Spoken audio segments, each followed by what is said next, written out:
I checked the oxygen gauge on my rebreather for the third time. The needle sat exactly where it should, just like the last two checks. But 15 years of searching had taught me the value of paranoia. One careless mistake at 300 feet could mean death. I adjusted the chest strap on my equipment harness, feeling the familiar pressure against my ribs as the relentless pursuit rolled beneath my feet. 100% ready? Xavier asked beside me, his hands moving through his own pre-dive ritual with practiced efficiency. 98%, I said, tapping the depth monitor strapped to my wrist. Always leave room for unexpected problems. Xavier grinned, white teeth flashing against his brown skin.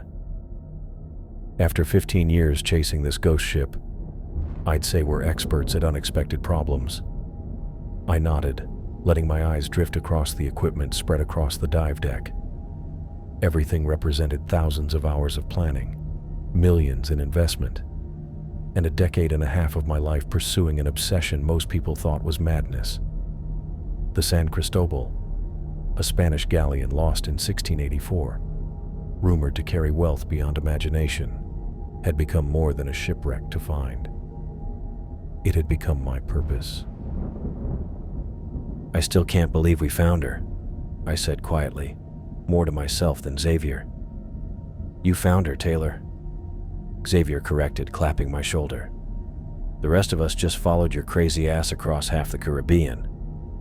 He turned back to his equipment, checking the seals on his dive computer with methodical precision. The ship pitched slightly as a larger wave rolled beneath us. I adjusted my stance automatically, years at sea making the movement second nature. The dive deck bustled with activity, crew members moving with purpose, checking equipment, running final system diagnostics. Everything focused toward a single goal, safely exploring what lay beneath us. Nova approached from the main cabin, tablet clutched protectively against her chest. She wore the same serious expression she always did before a dive, her dark eyes scanning our equipment with professional scrutiny. Remember, this site is over 300 years old, she said without preamble. Historical preservation protocols are non-negotiable. We document everything before moving anything. I nodded. I know, Nova. We've gone over the procedures a dozen times. And we'll go over them a dozen more, she replied, not unkindly. This isn't just about treasure, Taylor. It's about history. These artifacts tell a story that's been silent for centuries. I promise we'll treat your girlfriend with respect, Xavier said, winking at Nova. She raised an eyebrow. The San Cristobal isn't my girlfriend. She's an archaeological treasure. And if you damage her timbers cowboying around down there, I'll make sure you never dive again. I intervened before Xavier could respond. Everything by the book, Nova. We didn't spend 15 years finding her just to destroy her. Nova's expression softened slightly. I know.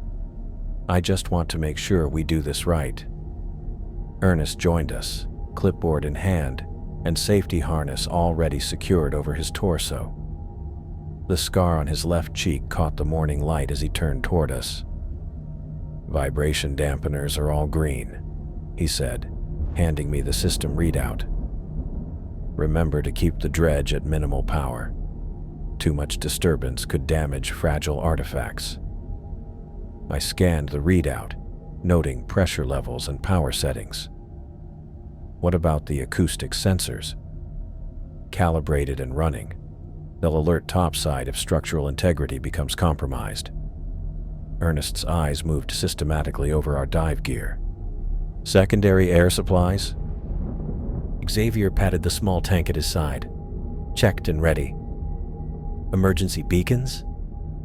I showed him the small device attached to my belt. Tested this morning. Ernest nodded, making a notation on his clipboard. Safety wasn't just his job, it was his religion. After 20 years of commercial diving, he'd seen too many accidents caused by overconfidence. I want hourly check-ins, he said firmly.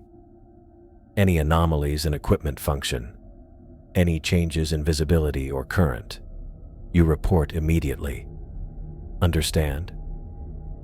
Yes, sir, Xavier said with mock seriousness, offering a small salute. Ernest didn't smile.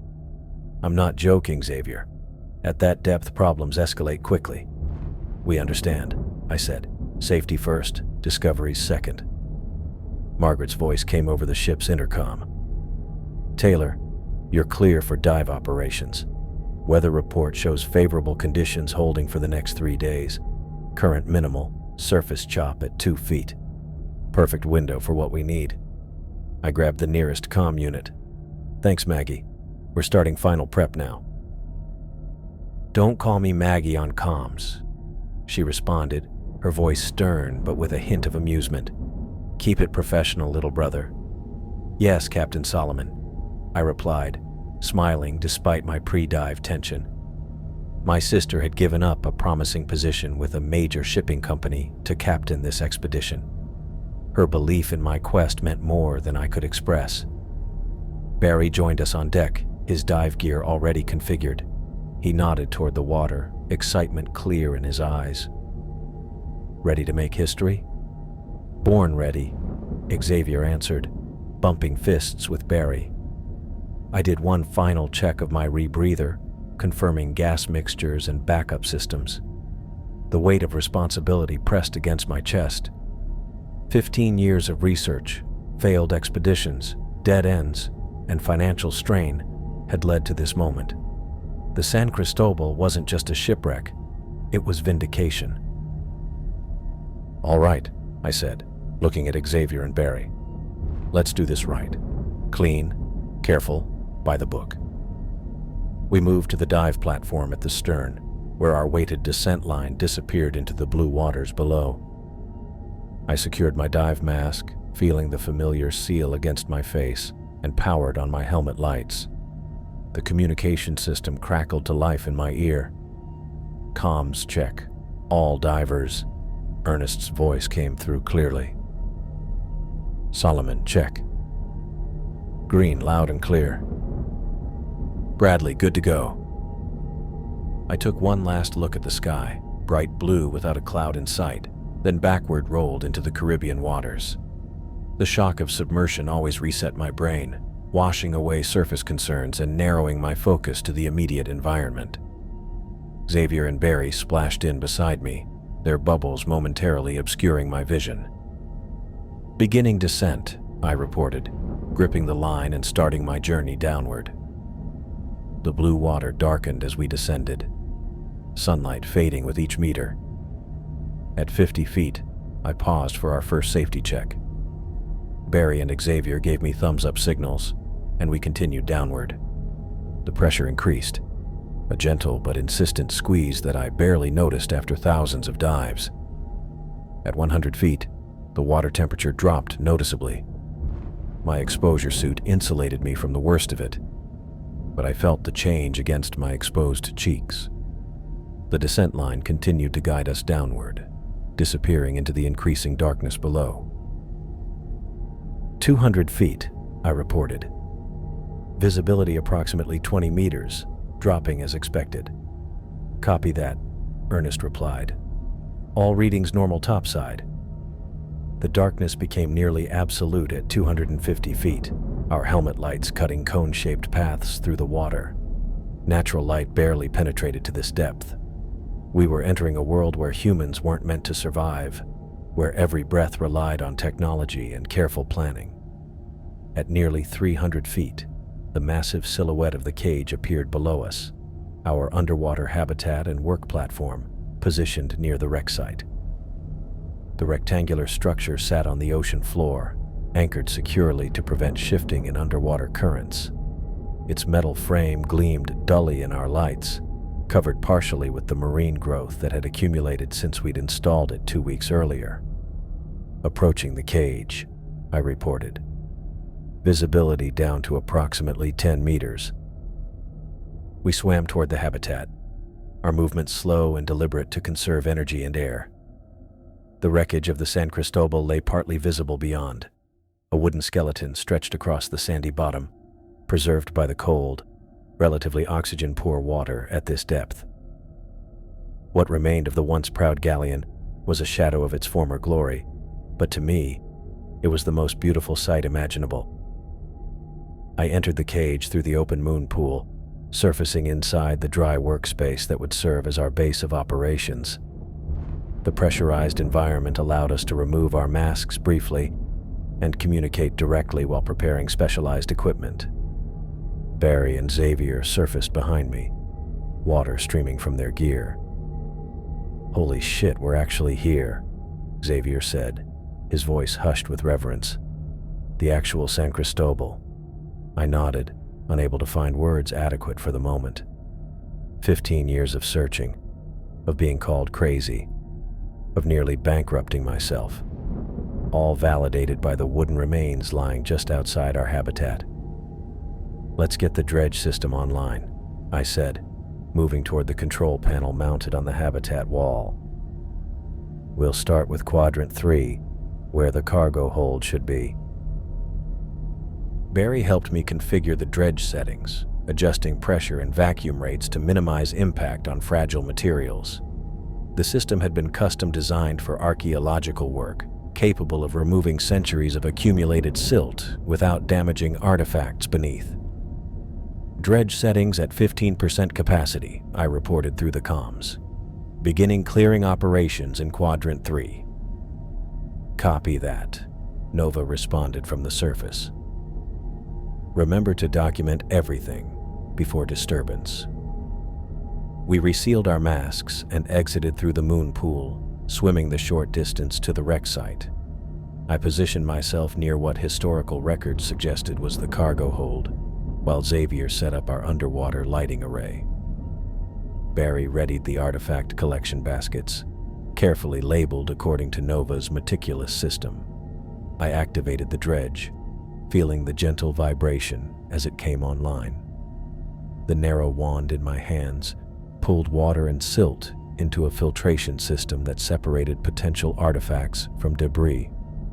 A fine cloud billowed as I worked, carefully clearing away the first layer of sediment that had buried the ship's remains for centuries. "Starting initial clearance," I reported. "Silt density higher than expected." The work was painstakingly slow. Each square foot required careful attention, with frequent pauses to document anything revealed. The wooden hull beneath the silt appeared remarkably intact in places, preserved by the environmental conditions that had kept oxygen and wood-boring organisms at bay. I ran my gloved hand gently across a timber, feeling the connection to history beneath my fingers. Men had died aboard this vessel, their final moments a terror of sinking and drowning. Now I was here, touching what they had touched, seeing what had been hidden for over 300 years. 2 hours of careful work revealed our first significant find, a bronze cannon, its surface covered with concretion, but its form unmistakable. "Got a cannon here," I reported, excitement making my voice tight. "Appears to be in remarkable condition." "Documenting," Barry said, moving in with the underwater camera system. He took multiple images from various angles, creating a 3D model that Nova could examine from the surface. "Perfect preservation." Nova's voice came through our comms. "Don't move it yet. Let me complete the preliminary assessment." We continued working while Nova analyzed the images. The dredge revealed more of the ship's structure, along with fragments of pottery scattered across what would have been the galley area. Each piece, no matter how small, was photographed in place before being carefully transferred to numbered collection containers. "Taylor," Xavier called, his voice tight with excitement. "I think I found something big." I moved to his position, where his light illuminated a partially exposed wooden chest, its metal fittings green with verdigris but still recognizable. "Are you seeing this?" Xavier asked, his light playing across the chest's surface. "I'm seeing it," I confirmed, heart pounding. Personal items from shipwrecks were rare. Most were destroyed or carried away by currents. A chest suggested contents, possibly documents or valuables. Nova, we've got what appears to be a sea chest, I reported. Approximately 1 meter in length, ½ meter in height, metal fittings intact. Incredible, she responded. Document thoroughly before any clearing. This could contain paper items that will deteriorate rapidly once exposed. Xavier moved closer to the chest, his light revealing more details as Barry worked the camera. I returned to the dredge, continuing to clear adjacent areas while they focused on documenting the find. The silt cloud from my work billowed and shifted with the gentle current, creating swirling patterns in our light beams. Something moved at the edge of my vision, a strange disturbance in the silt cloud beyond our primary work lights. I paused, focusing on the area, but saw nothing unusual. Probably just current patterns, I thought, returning to my work. At this depth, light played tricks on the eyes, and the constant movement of particles in the water created illusions of larger movement. How much longer on that documentation? I asked, refocusing on the task at hand. Almost done, Barry replied. Nova wants 30 more seconds of footage on the north side of the chest. I continued operating the dredge, carefully removing silt from what appeared to be a storage area adjacent to the chest. Our lights cut through the murky water, creating shadows that shifted and moved as we worked. Again, something seemed to move just beyond the illuminated area, a disturbance in the silt that didn't match the normal patterns of current or our own movements. I frowned, adjusting my light to better see the area, but whatever had caught my attention was gone. If it had ever been there at all. After hundreds of dives, I'd learned that the underwater environment played havoc with human perception. Shadows became creatures, currents became movement, and the mind filled in blanks with imagination. Just underwater currents, I muttered to myself, turning back to the dredge. The equipment hummed steadily in my hands, its vibrations traveling through my gloves and up my arms. I focused on the careful removal of silt, revealing more of the ship's structure with each passing minute, unaware that these same vibrations were traveling through the water and sea floor, reaching places untouched by human presence for centuries. The vibrations from the dredge traveled up my arms, making my fingertips tingle even through the gloves. I kept working methodically, clearing away centuries of accumulated sediment from the wreck of the San Cristobal. We'd been down here nearly 2 hours already, but time underwater had its own rhythm, slow and deliberate, measured in breaths and tank pressure rather than minutes. "Find anything interesting over there, Barry?" I asked through the comms, looking up from my work. Barry was about 20 feet away, working on a section of the stern where we'd spotted what might have been part of the captain's quarters. His voice crackled through my earpiece. "Nothing yet, Javi. Just more wood and some broken pottery. Wait, hang on." His light moved across something partially buried. I couldn't make out what had caught his attention. "What do you see?" I asked, but he was already focused on his work. I returned to my own section, carefully removing silt to reveal more of the ship's structure. The San Cristobal had been my obsession for years, a Spanish galleon lost in 1684, carrying not just wealth, but historical treasures. Finding it meant everything to me, and now that we'd actually located it, each piece we uncovered felt like touching history. We worked in comfortable silence for another 30 minutes. The distant hum of our support systems and the occasional ping from our monitoring equipment provided a steady soundtrack to our work. I'd just uncovered what looked like a decorative bronze fitting when Barry's voice came through again. "Hey, Javi, I think I found..." His voice cut off abruptly. I looked up to see Barry's form jerk backward violently, as if yanked by an invisible hand. His tether went instantly taut, stretched to its limit. "Barry?" I called into the comms, straightening up. "Barry? What's happening?" No answer. "Barry, do you copy?" I tried again, already moving in his direction. My heart rate jumped, the sound of my breathing suddenly loud in my ears. "Barry, respond!" Still nothing, just static. I swam faster, powerful kicks propelling me toward where I'd last seen him. The water was murky now, filled with disturbed silt that billowed in thick clouds. A trail of bubbles rose from somewhere beyond the murk.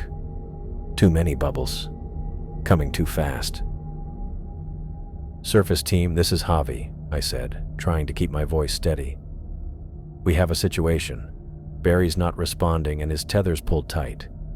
I'm investigating now." "Copy that, Javi," came Margaret's voice, tense and professional. "What's your position?" "Near the stern section, about 80 feet from the cage. Visibility's poor. I'm following his tether now." I traced the line with my gloved hands, moving carefully through the cloud of sediment. The bright yellow tether disappeared into the murk ahead of me. I followed it, pulse pounding in my ears. "Talk to me, Javi," Margaret said. "What are you seeing?" "Nothing yet, just silt and..." I stopped short as something came into view. "Wait, I found something." Floating in the water was Barry's oxygen tank and regulator, still connected but separated from their owner.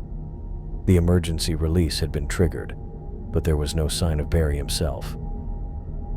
I grabbed the tank, examining it quickly. "Margaret, I've found Barry's equipment. Tank and regulator, intact. No signs of malfunction, but no Barry." "Are you saying he's not attached to his gear?" Her voice was sharp with disbelief. "That's exactly what I'm saying. The emergency release was triggered. His mask is still attached to the regulator. It's like he just vanished." I swept my light through the murky water, searching for any sign of my teammate. The bubbles I'd seen earlier had stopped. Either he'd run out of air, or... I refused to complete that thought. "Surface. We need help down here now. Send Xavier and Ernest. We have a missing diver." "Already gearing up," Margaret confirmed. "Keep searching, Javi. They'll be down in 8 minutes." 8 minutes. An eternity when someone might be out of air. I expanded my search pattern, sweeping my light back and forth. Nothing but ancient timbers and stirred-up silt. I checked Barry's equipment again. No damage, no sign of what had gone wrong. The pressure gauge showed his tank still had plenty of air. Whatever had happened, it wasn't equipment failure. "Barry!" I shouted, knowing it was useless. Sound traveled well underwater, but only if he was conscious to hear it. "Barry!" I kept searching, moving in widening circles from where I'd found his gear. Time stretched painfully. My training told me to be methodical, but every instinct screamed to move faster, search harder. 7 minutes later, I spotted the lights of Xavier and Ernest descending from above. "What happened?" Xavier demanded as soon as he reached me. "I don't know," I admitted, handing him Barry's tank. "We were working. He started to say he found something, then his tether went tight. By the time I got here, this was floating in the water. No sign of him." "Split up," Ernest ordered, his safety officer training taking over. Standard search pattern. "Xavier, go north. Javi, continue east. I'll head south. 10-foot spacing, overlapping sweeps. Keep comms open." We separated, lights cutting through the dark water. For the next hour, we searched. Every cranny of the wreck, every depression in the seafloor. We found nothing. No body, no additional equipment, no sign of what had taken Barry. My air supply dwindled, and the cold started seeping into my bones despite my dry suit. "Surface to dive team," Margaret's voice finally came through, tight with strain. "Return to the ship. Repeat, return to the ship." We can't stop looking, I argued immediately. He could be... That's an order, Javi. Margaret cut me off. You're all approaching decompression limits. We've contacted the Coast Guard. They're sending vessels and air support. Return now. I wanted to argue more, but knew she was right. If we stayed down too long, we'd risk decompression sickness. We'd be no help to Barry then. Understood, I said reluctantly. Coming up. The ascent felt like a betrayal. Each foot of water between me and the seafloor was a foot farther from finding Barry. The decompression stops were torture, hanging in the water, doing nothing while my teammate was missing. When we finally surfaced, the deck was chaos. Margaret had the ship's spotlights trained on the water. 2 crew members were scanning the surface with binoculars. Dan and Lincoln were preparing to launch our ROV to continue the underwater search. Anything? I asked as soon as my mask was off. Margaret shook her head, face grim. Nothing. Coast Guard's 15 minutes out. I stripped off my gear faster than was safe, hands shaking with cold and adrenaline. Nova helped me with the catches on my tank. What did you see down there? She asked quietly. Nothing, I said, frustrated. He was just gone. His gear was floating there, but he wasn't in it. That doesn't make sense, she frowned. People don't just vanish underwater. Tell me about it, I muttered, pulling off my gloves. The next several hours passed in a blur of activity. Coast Guard vessels arrived, launching their own search efforts. A helicopter swept the area with spotlights. Our team launched the ROV to search deeper sections where divers couldn't safely go. As night fell, hope faded.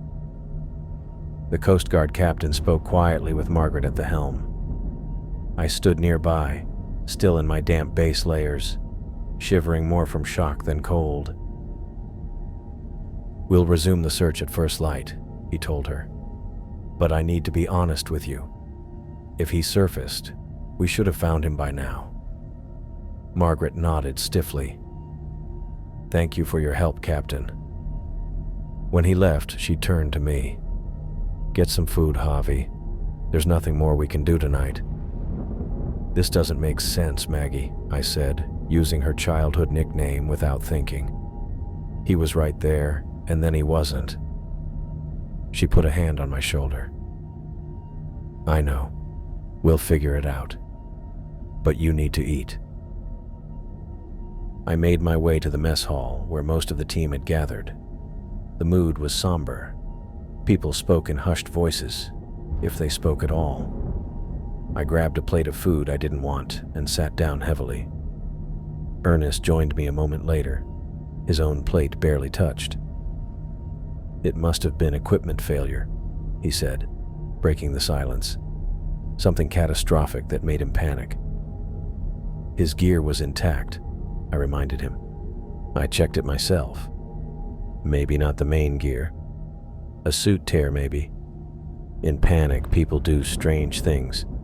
He might have released his equipment and tried for a rapid ascent. Margaret, who had just entered, overheard this. We would have seen him surface, she said flatly. We had eyes on the water the entire time, and the ROV has been searching for hours with no sign of him. People don't just disappear, Ernest insisted.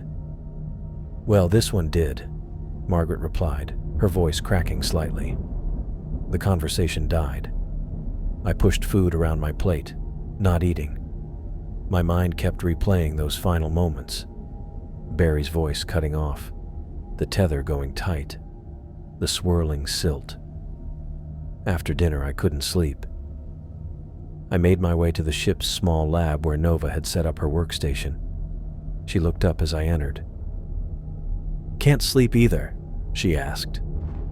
I shook my head. I keep going over it in my head. There has to be something I missed. I've been reviewing the footage, she said, gesturing to her monitor. The cameras on your helmets captured everything. Can I see? She hesitated, then nodded, sliding over to make room. It's not pleasant, Javi. I need to see it. She pulled up the footage from my helmet camera first, showing my perspective as I searched for Barry.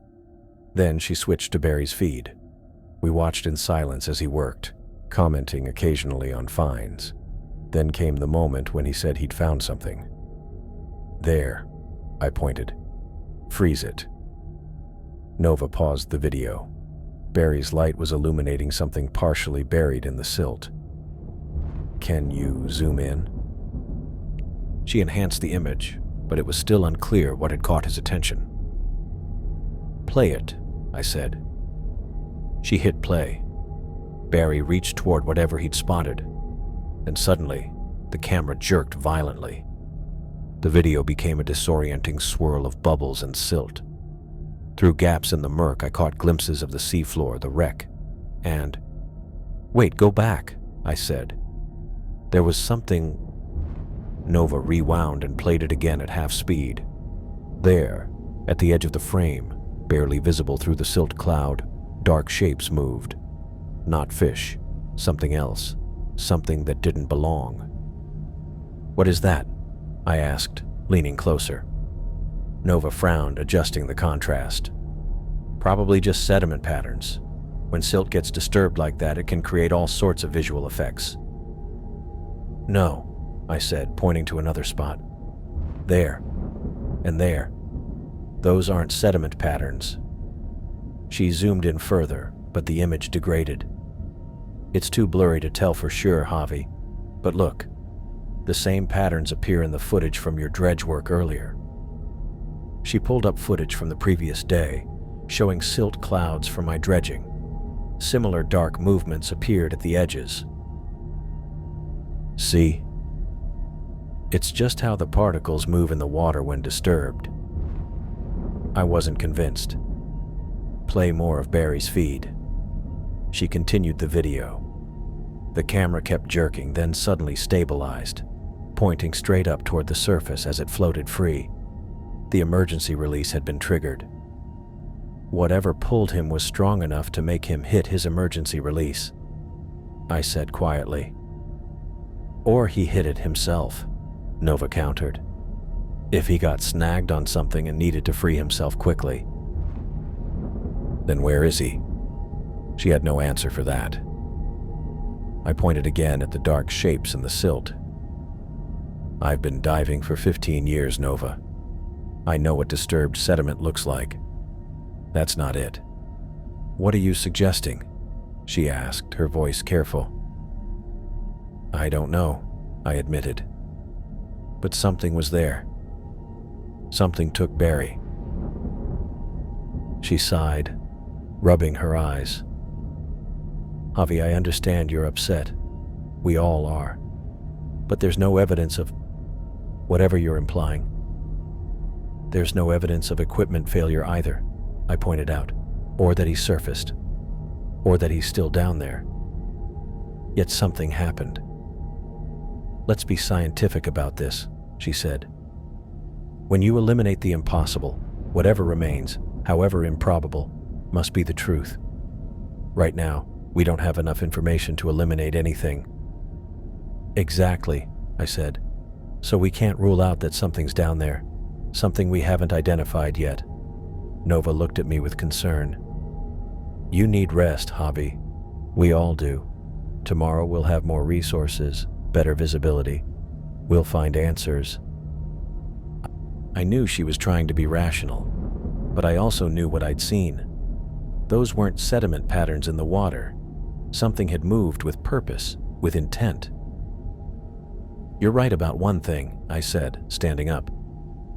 We need more information, and I intend to get it. I left the lab, Nova's worried gaze following me. Out on deck, the night was clear and cold, stars reflected in the black water below. Somewhere down there in the dark beside the ancient wreck, something was waiting. Something that had taken Barry. And I was certain it wasn't just underwater currents or tricks of the light. I spent the entire night searching through old dive footage, frame by frame. If there was something down there besides water currents and tricks of the light, I'd find evidence of it. The glow from my laptop screen burned my eyes as the clock ticked past 4 a.m. I couldn't rest, not with Barry gone and no one believing what I knew in my gut. Morning came too quickly.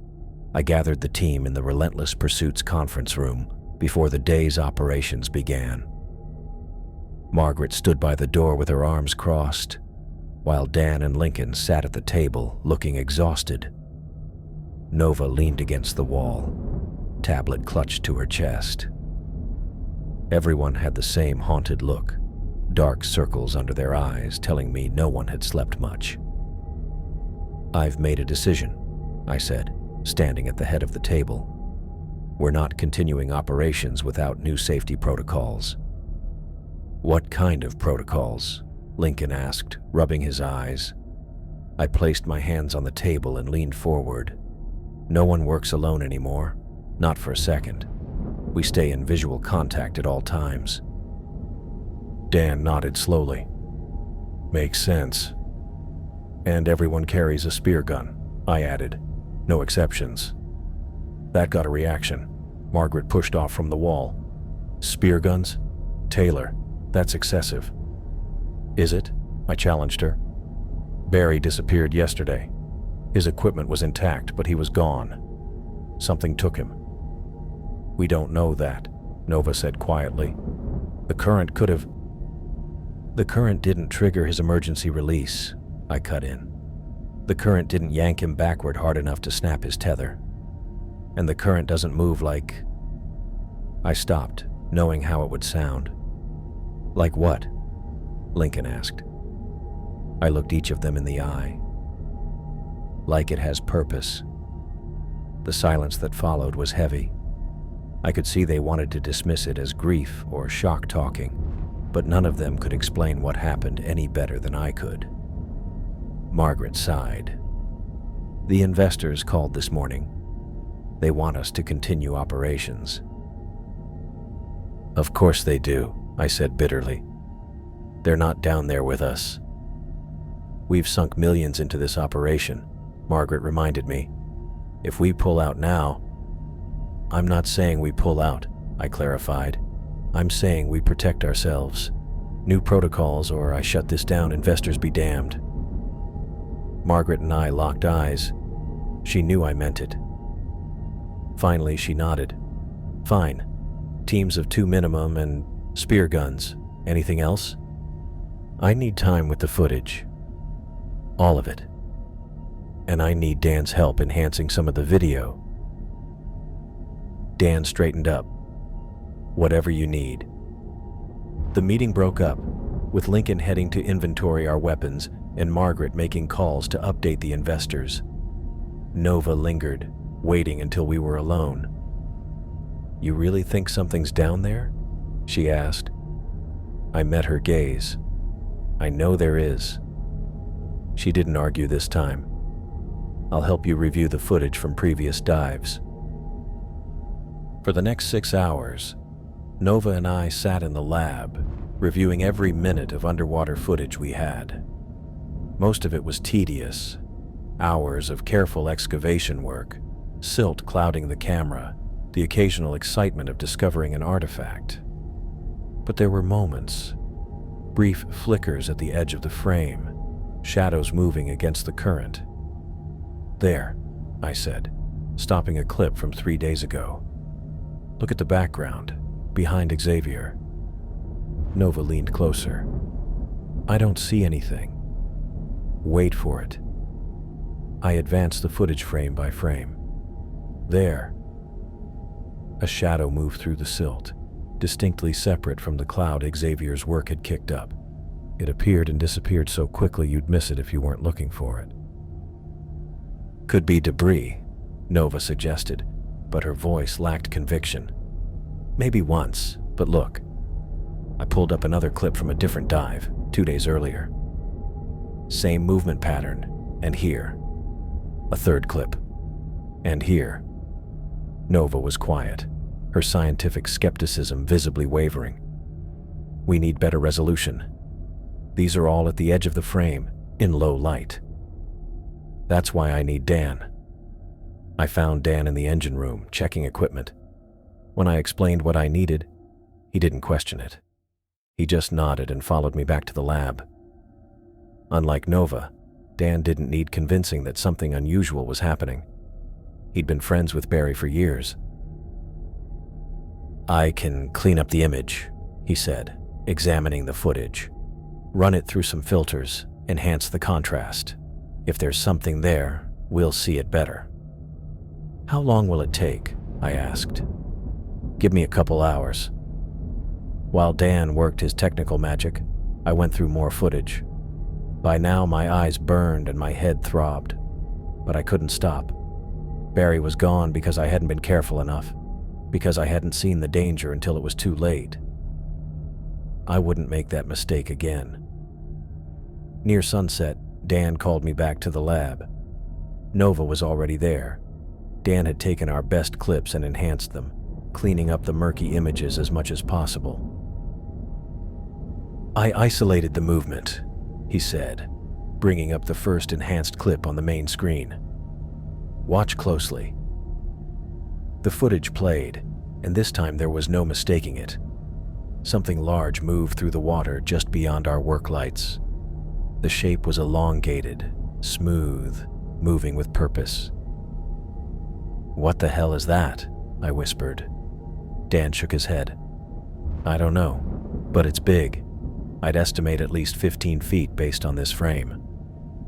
"Can you get any more detail?" Nova asked, moving closer to the screen. "I've pushed the enhancement as far as it'll go," Dan said. "But I can show you something else." He pulled up another clip, this one from yesterday, shortly before Barry disappeared. The enhanced footage showed the same shape, closer to the camera this time, hovering just at the edge of visibility. "It was watching," I said, my throat tight. "It was watching us work." Nova stared at the screen, her scientific detachment crumbling. "I've never seen anything like this. The movement pattern isn't consistent with known predators in this region." "But it could be a predator," I pressed. "Some large marine animal attracted to our activities." She hesitated, then reluctantly nodded. "Yes. The size and movement suggest a predator of some kind, possibly one drawn to the vibrations from our equipment or the lights." I remembered Barry's last words, cut off mid-sentence. The violent way he'd been yanked backward. It wasn't just watching us. It had taken action. I found Margaret on the bridge, going over charts with the navigation officer. When I showed her the enhanced footage, her face went pale. "We need to suspend operations," she said immediately. "At least until we identify what this is." "I agree," I said. "But the investors won't." Margaret rubbed her temples. "They're flying in tomorrow to check on our progress. If we tell them we're stopping because of..." "What? An unidentified shape in murky footage?" "Because Barry is missing," I reminded her sharply. "I know that," she snapped back. "But they'll say it was an accident, equipment failure, human error. They have too much money tied up in this operation to stop now." I knew she was right. Our financial backers had invested millions in finding and salvaging the San Cristobal. They weren't going to walk away because of an unexplained shadow. "Then we continue," I said, "but with the new protocols in place, and I want additional precautions." Margaret looked at me, seeing the determination in my face. "What kind of precautions?" "I'm setting up remote cameras around the cage tonight, and I want additional weapons on hand, not just spear guns." She didn't argue. "Do what you need to do, but Taylor, be careful. Don't put yourself at risk." "Too late for that," I said, turning to leave.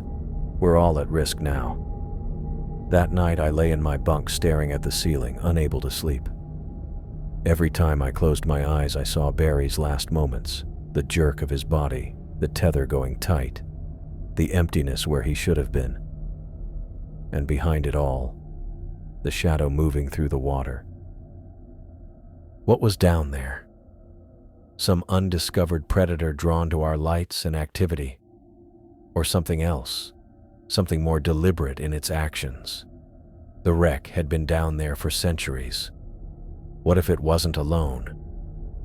I thought about the stories old divers told, tales of things in the deep that defied explanation. I'd always dismissed them as superstition, the product of nitrogen narcosis or too much time in isolation. Now I wasn't so sure. After 2 hours of restless tossing, I gave up on sleep. I pulled on my clothes and went to the equipment room where Lincoln had prepared the spear guns. They were lined up neatly on the rack, 6 of them, loaded and ready. I added a diving knife to the collection, then a second one. Better to have weapons and not need them. Next, I gathered the underwater cameras we used for monitoring the wreck site. We had 8 in total, more than enough to set up a perimeter around the cage. I spent an hour checking each one, making sure the batteries were charged and the housing sealed properly.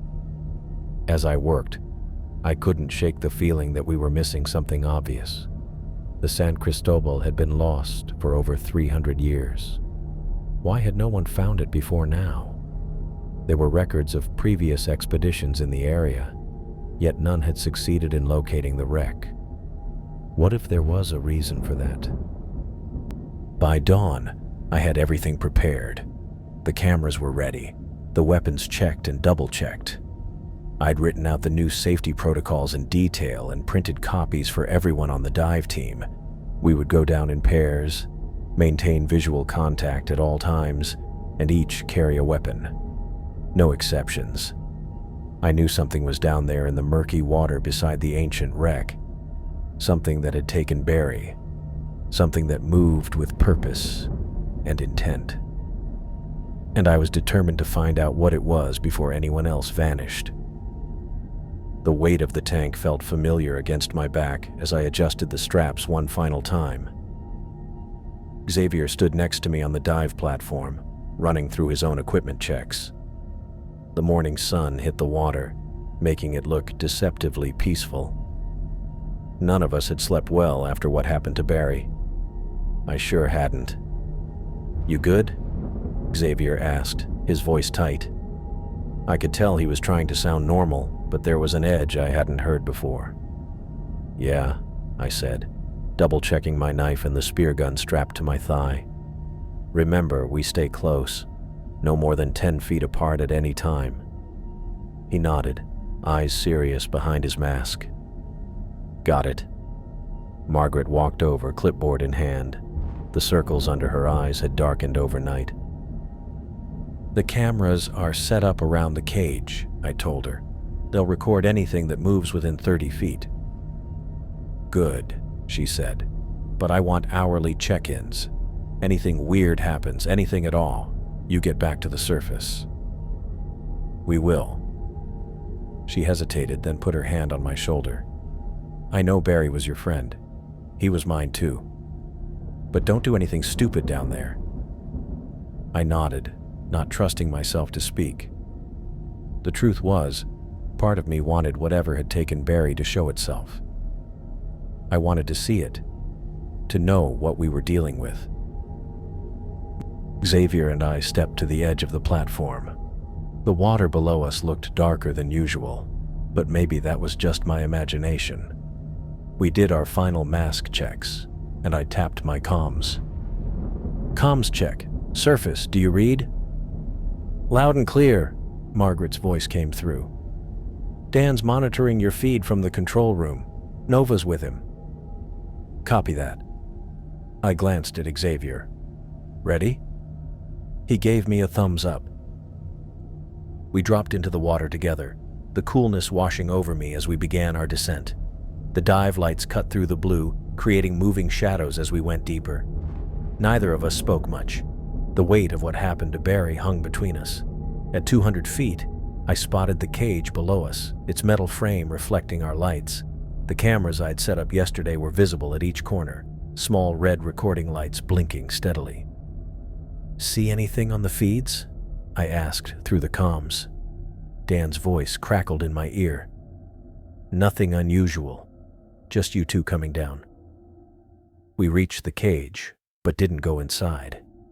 According to our plan, we'd work on a new section of the wreck today, about 40 feet east of where Barry had disappeared. I wasn't sure if that was far enough, but we needed to keep the operation going. "We're heading to section E7, I reported.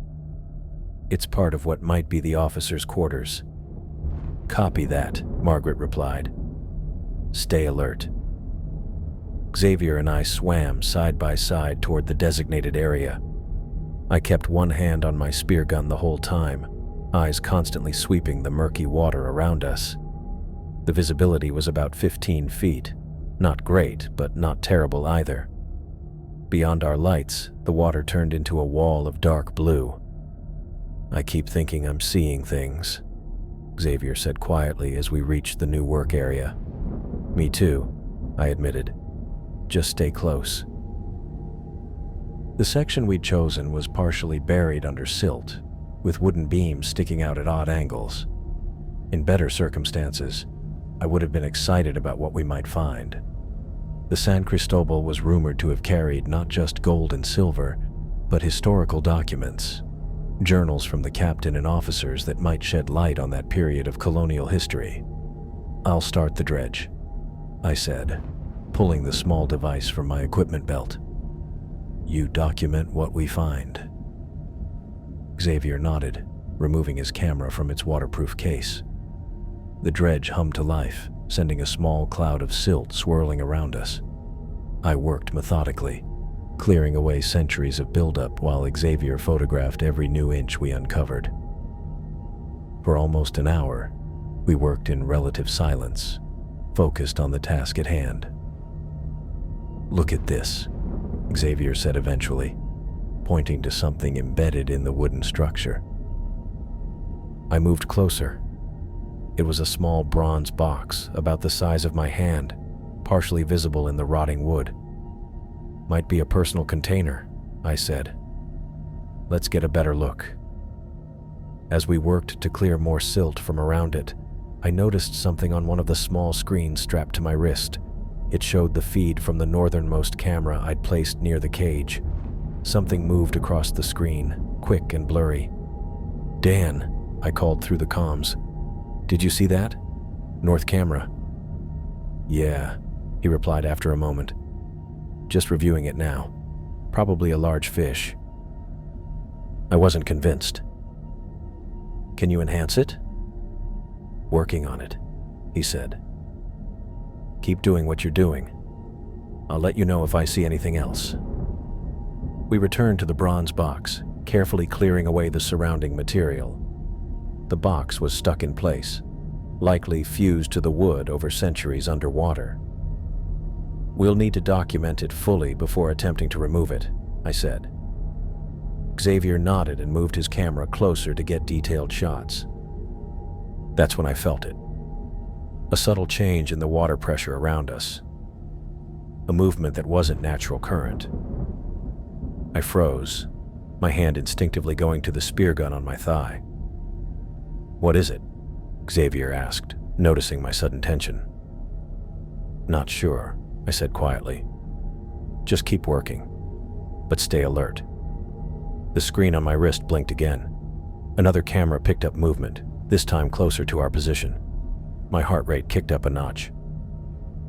"Dan, are you seeing this?" "Yeah." His voice was tight now. "Something's moving around out there. Can't tell what it is." "Margaret," I called. "We might need to abort. Something's circling us." "What do you mean, something?" she demanded. "I don't know yet. But it's big and it's moving with purpose." Before she could respond, I felt another shift in the water. This time, Xavier felt it too.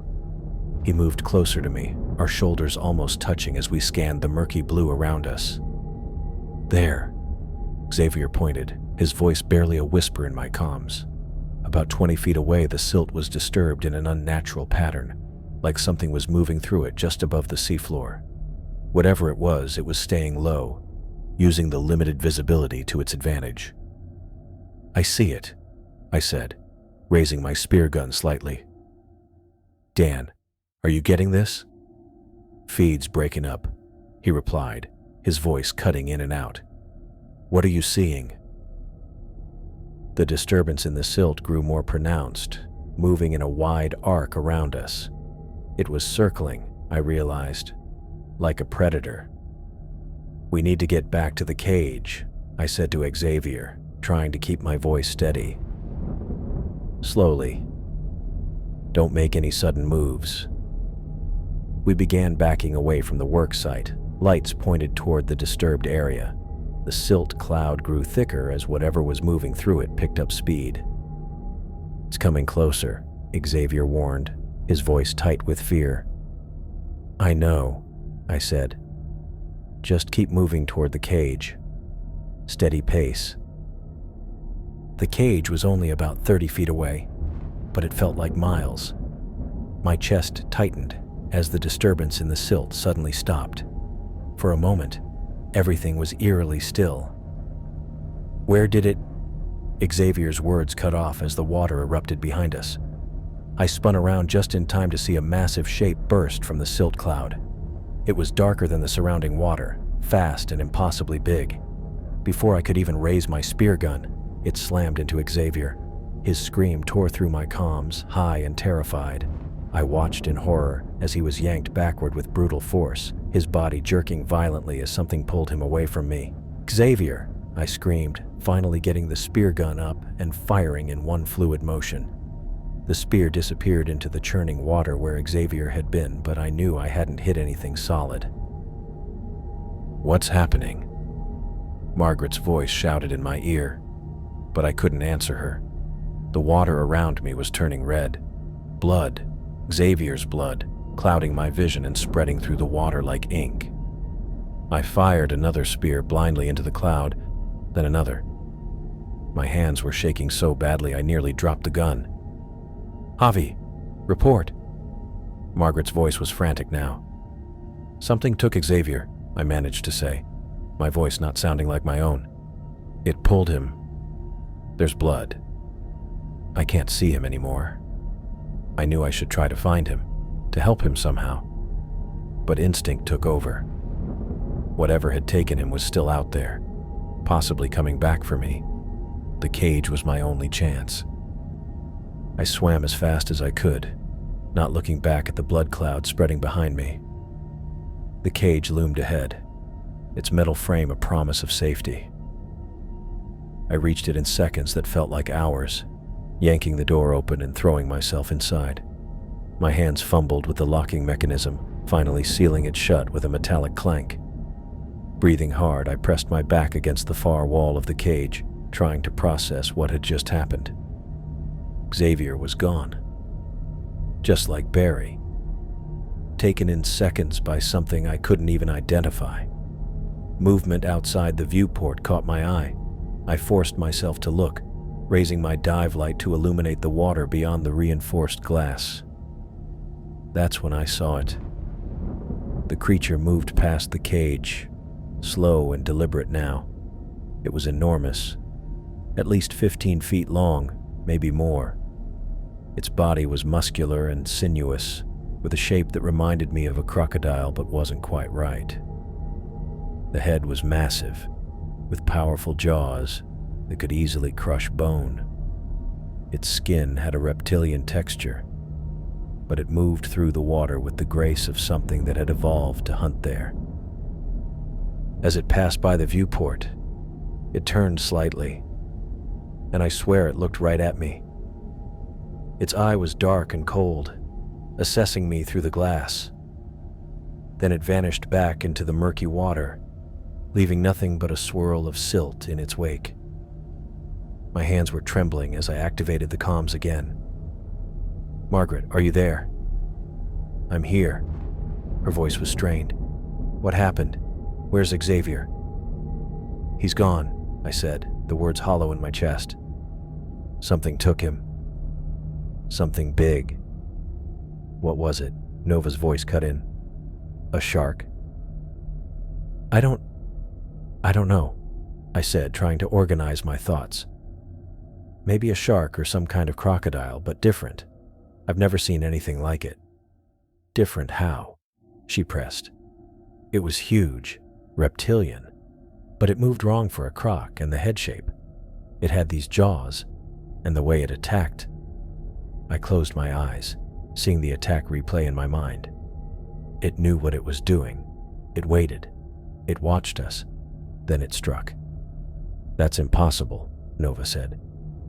Bull sharks can get aggressive, but what you're describing... I know what I saw, I cut her off, anger flaring through my shock. I've been diving for 15 years. I know every predator in these waters. This wasn't a bull shark.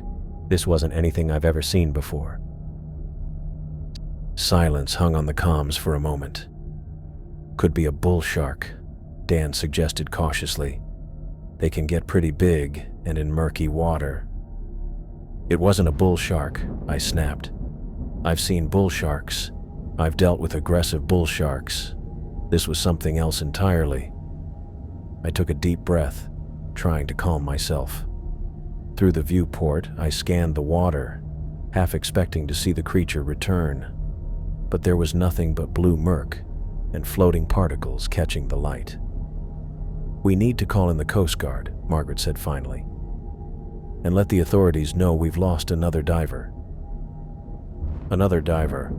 Like Xavier was just a statistic now.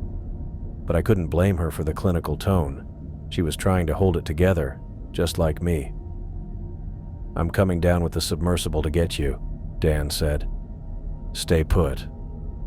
Not going anywhere, I replied, eyes still fixed on the viewport.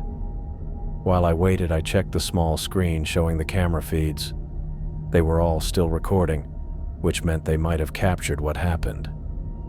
Maybe there would be clear footage of the creature. Proof of what I'd seen. I sat in the cage, alone with the knowledge that whatever was out there had now taken 2 of my friends. And I was certain of one thing. It would come back. It was hunting us. I sat in the cage, my eyes fixed on the viewport. My hands wouldn't stop shaking, no matter how hard I tried to steady them. Outside, nothing moved except silt particles drifting through my field of vision. But I knew it was out there. That thing. That monster that had just taken Xavier right in front of me. The clock on the wall showed I'd been sitting here for nearly 3 hours. The surface team had ordered me to stay put while they figured out what to do. Like I had a choice. The cage was my only protection, a metal box sitting on the ocean floor that suddenly felt way too fragile. The comms crackled. Taylor, you still with us? It was Margaret, her voice tight with worry. Where else would I be? I didn't mean to snap, but fear and exhaustion were eating at me. We're setting up a video call. Nova's been researching based on what you described. She wants to show you something. I moved to the small monitor mounted on the cage's wall. After a few seconds of static, the screen split into 4 sections, showing Margaret, Dan, Ernest, and Nova. They all looked like they hadn't slept, their faces pale and drawn. Taylor. Nova leaned closer to her camera. I need you to confirm something. You said the creature was reptilian with a massive jaw structure? Approximately how large would you estimate it was? I closed my eyes, trying to push away the image of Xavier being dragged into the darkness. 15, maybe 20 feet. Massive jaw, yeah. Like a crocodile, but wrong somehow. Bigger. And those eyes. I trailed off, not wanting to remember. Nova nodded and tapped something on her tablet. I've been digging through marine biology databases and paleontological records. What you described doesn't match any known living species. No kidding, I muttered. But it does match this. She held up her tablet to the camera. The image showed a reconstructed skeleton, of a prehistoric marine reptile. The skull was enormous compared to its body, with jaws that looked like they could snap a human in half without effort. Even in fossil form, it looked vicious. "What am I looking at?" I asked. "Dacosaurus," Nova said, her voice taking on that academic tone she used when explaining things. "A marine crocodile from the Jurassic period. It was supposedly extinct for 150 million years." I stared at the image. The proportions matched what I'd seen. The massive head, the powerful jaws, the streamlined body built for underwater hunting. My stomach knotted. "That's impossible," Ernest cut in, shaking his head. "We're not dealing with a living fossil here. There's no way a species could remain undetected for 150 million years." "I know what I saw," I said, my voice harder than I intended, and it looked exactly like that thing on Nova's tablet. Ernest sighed. "Look, I'm not saying you didn't see something, but there has to be a rational explanation. Maybe it's an unknown species of deep-sea predator, or a mutated form of—" "I know what I saw," I repeated, cutting him off. My patience was wearing thin. "You weren't down here. You didn't see what it did to Xavier." The mention of Xavier's name silenced everyone for a moment. The loss was still raw, the shock still fresh. "Taylor," Nova said gently, "I believe you. And there might be an explanation for how something like this could exist now." "I'm listening." Nova turned to a different screen on her end. "The ocean floor in this region is incredibly deep and largely unexplored. There are sediment layers that haven't been disturbed for millennia." I thought about our excavation work, the constant dredging and digging we'd been doing around the wreck site. An idea started forming in my mind. "The vibrations," I said. "Our dredging could have disturbed something." Nova nodded. "Exactly. Many reptiles can enter states of dormancy when environmental conditions change. It's not true hibernation, but—" "We woke it up," I finished for her. "We've been running dredging operations for weeks. The constant vibrations through the silt could have roused a creature that was in some form of suspended animation." "Yes," Nova agreed. "It's just a theory, but it would explain how something prehistoric could have survived undetected." Margaret leaned into the frame. "Regardless of what it is, our priority is getting you out of there safely." She looked off camera, presumably at someone else in the room. "Dan's team is prepping the retrieval submersible now. We're sending Autumn down to get you." My heart jumped at the thought of escape, but then I glanced at the viewport. "And what about that thing out there? It's still hunting." "The submersible is reinforced steel," Dan said, joining the conversation. "Much stronger than the cage, and it's equipped with defense measures." "Defense measures?" I asked. "High-voltage exterior hull," Dan explained. "Anything that touches it gets a nasty shock. Not lethal to something that size, but enough to discourage it." I wanted to believe it would be enough, but the memory of how easily the creature had torn Xavier away made me doubtful. Still, staying in the cage indefinitely wasn't an option. My air scrubbers would eventually fail, and my food and water supplies were limited. "How long until the sub gets here?" I asked. "Autumn's already on her way down," Margaret said. "ETA about 40 minutes. "I'll be ready." I tried to sound confident. "Taylor," Margaret's voice softened. "We're going to get you out." The call ended, leaving me alone again with my thoughts. I moved back to the viewport, scanning the murky water for any sign of movement. Nothing, just silt and darkness. I checked my watch obsessively as the minutes ticked by. 35 minutes left, then 30, 25. The waiting was torture, each second stretching endlessly as I imagined what might be lurking just beyond my field of vision. At the 20-minute mark, I spotted a faint glow in the distance. Two lights, growing stronger as they approached. The submersible. Relief washed over me, so powerful it made my knees weak. I pressed my face to the viewport, watching as the yellow submersible slowly descended toward me.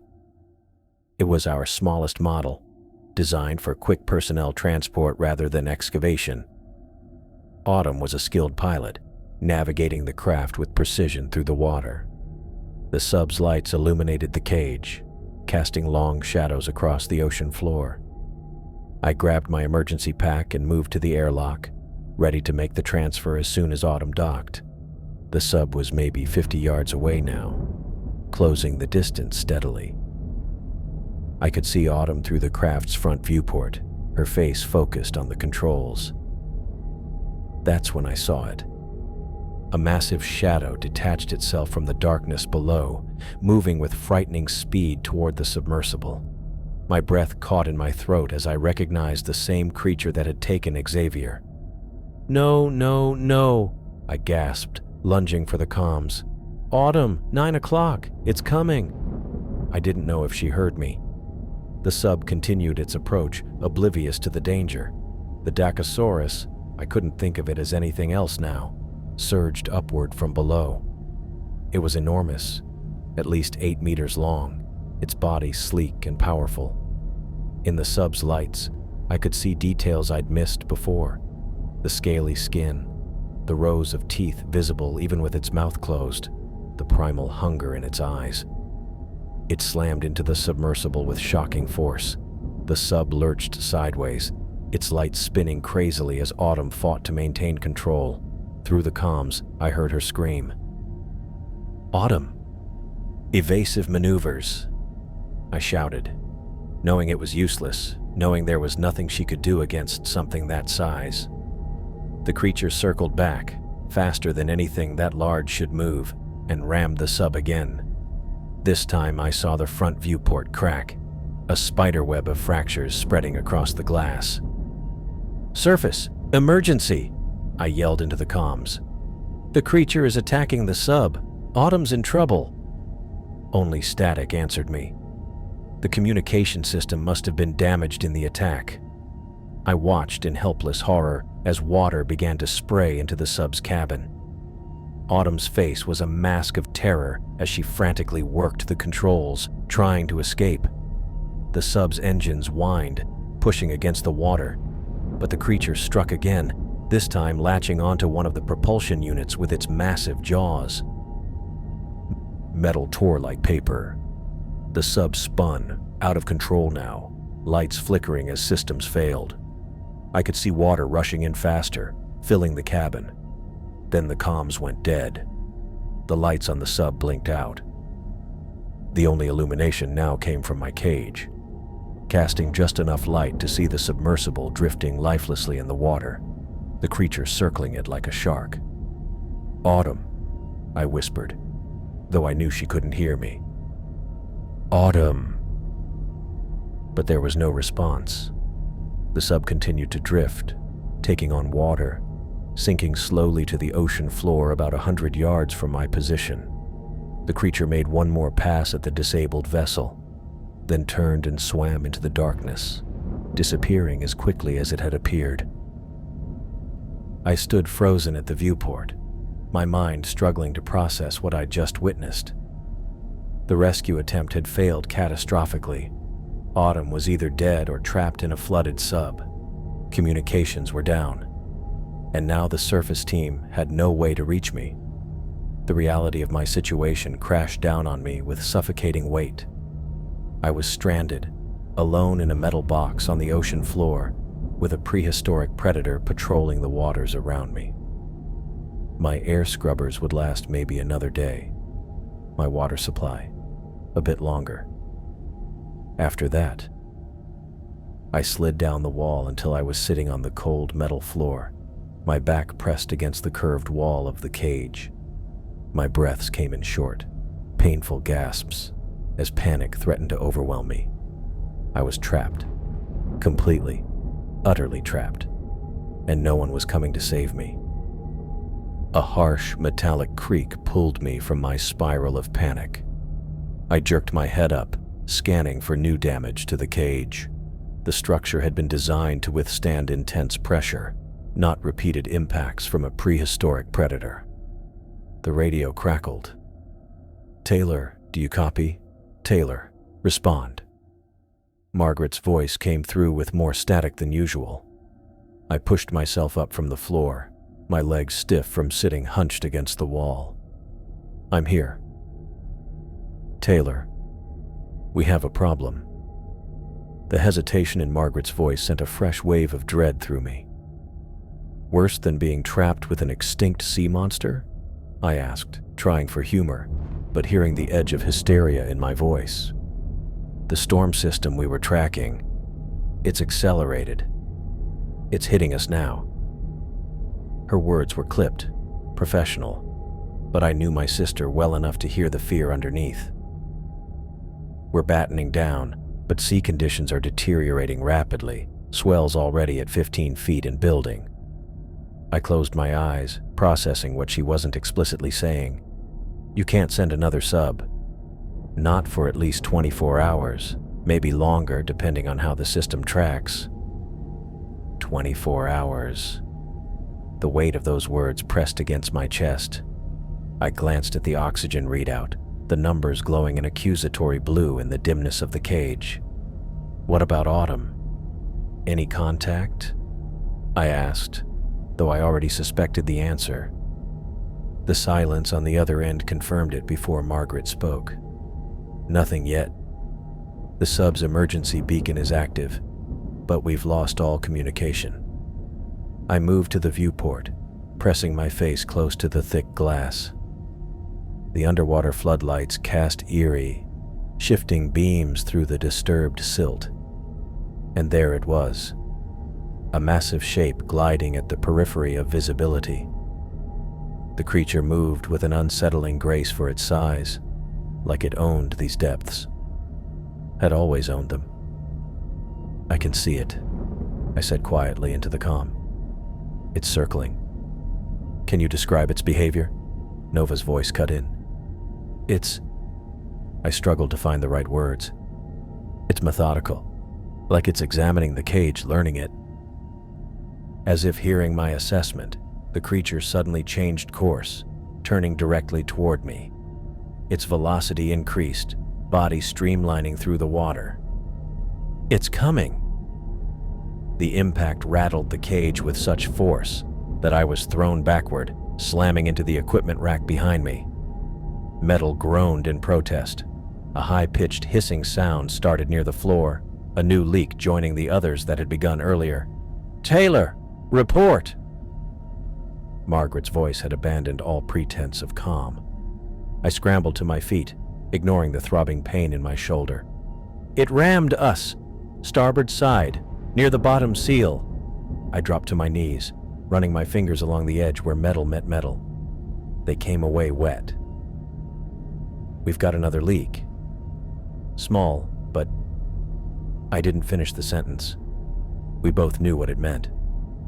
Another point of structural weakness, another way for the ocean to get in. "How bad is it getting in there?" Dan's voice now, all business. I stood, taking inventory. 3 leak points that I can identify. All small for now, but the cage wasn't built for this kind of repeated stress.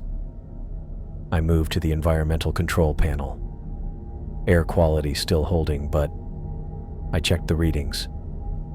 If nothing gets worse, and that's a big if, I've got maybe 18 hours of breathable air.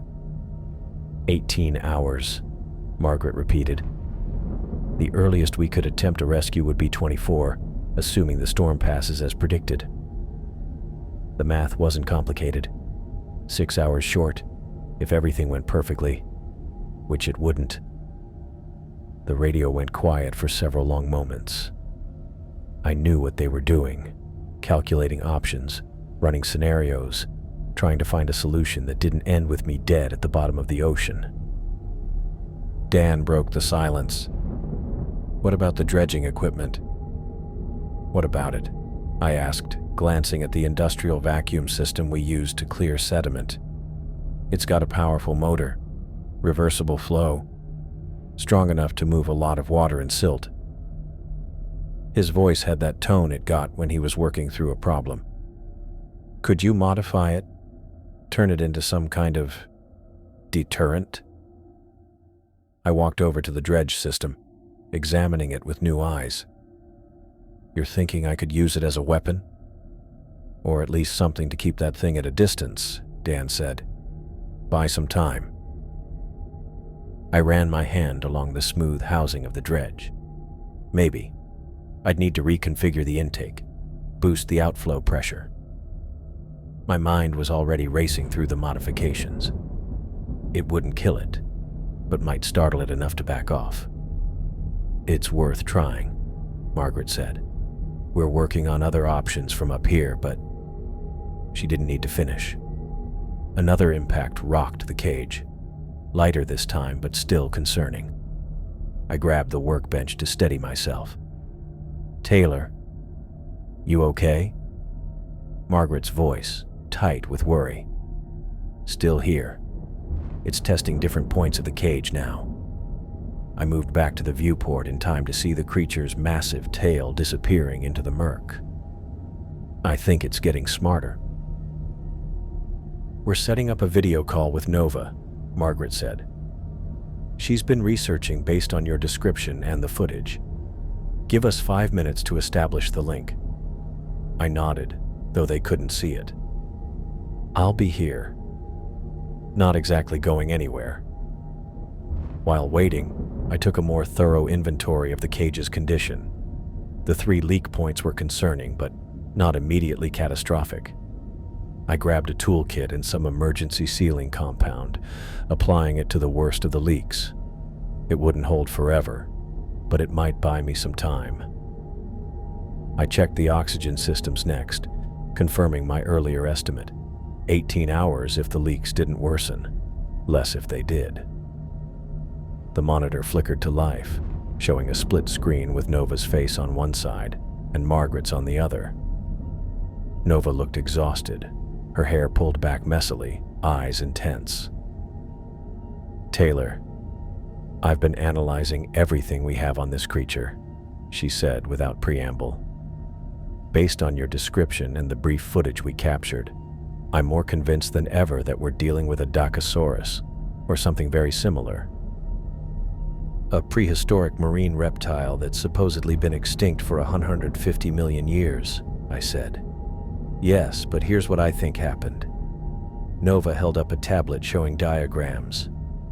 There are documented cases of organisms entering states of suspended animation under extreme conditions. Tardigrades can survive decades without water. Certain bacteria have remained viable in amber for millions of years. You're saying this thing has been taking a nap for 150 million years? The skepticism in my voice was obvious. Not exactly. Nova leaned forward. I think it may have been in a form of cryptobiosis, possibly triggered by changing ocean conditions. The sediment layers around the San Cristobal wreck are unusual. Highly mineralized, with pockets of trapped gases. We were picking up anomalous readings even before we found the wreck. And our operations disturbed it, I finished, the realization hitting me like a physical blow. The dredging, the vibrations from our equipment, the changes in water pressure, any or all of these could have acted as a wake-up call. Nova looked grim. And now it's hunting. But why is it so focused on the cage? On our equipment? I asked, watching as the creature made another pass outside the viewport. Territorial behavior, most likely, Nova replied. This predator would have been apex in its time. Now it's awake in an unfamiliar environment with strange objects and vibrations. It could see our technology as competition or threat. Great. So I've got a disoriented super predator with a bad case of jet lag trying to eat me. I ran a hand over my face, feeling the stubble that had grown during my time underwater. Taylor, Margaret cut in. Focus on what Dan suggested. See if you can modify that dredge. It's your best chance until we can get to you. What about Autumn? I asked. Margaret's expression tightened. Still no contact. The beacon signal is weak but present. That's all we know. Another impact, this one to the underside of the cage. I braced myself against the wall as everything shuddered. A shower of small tools and parts rained down from an overhead shelf. That's getting more frequent, I reported, checking the new leak that had sprung near the floor hatch. This one's worse than the others. I grabbed more sealant, knowing I was fighting a losing battle.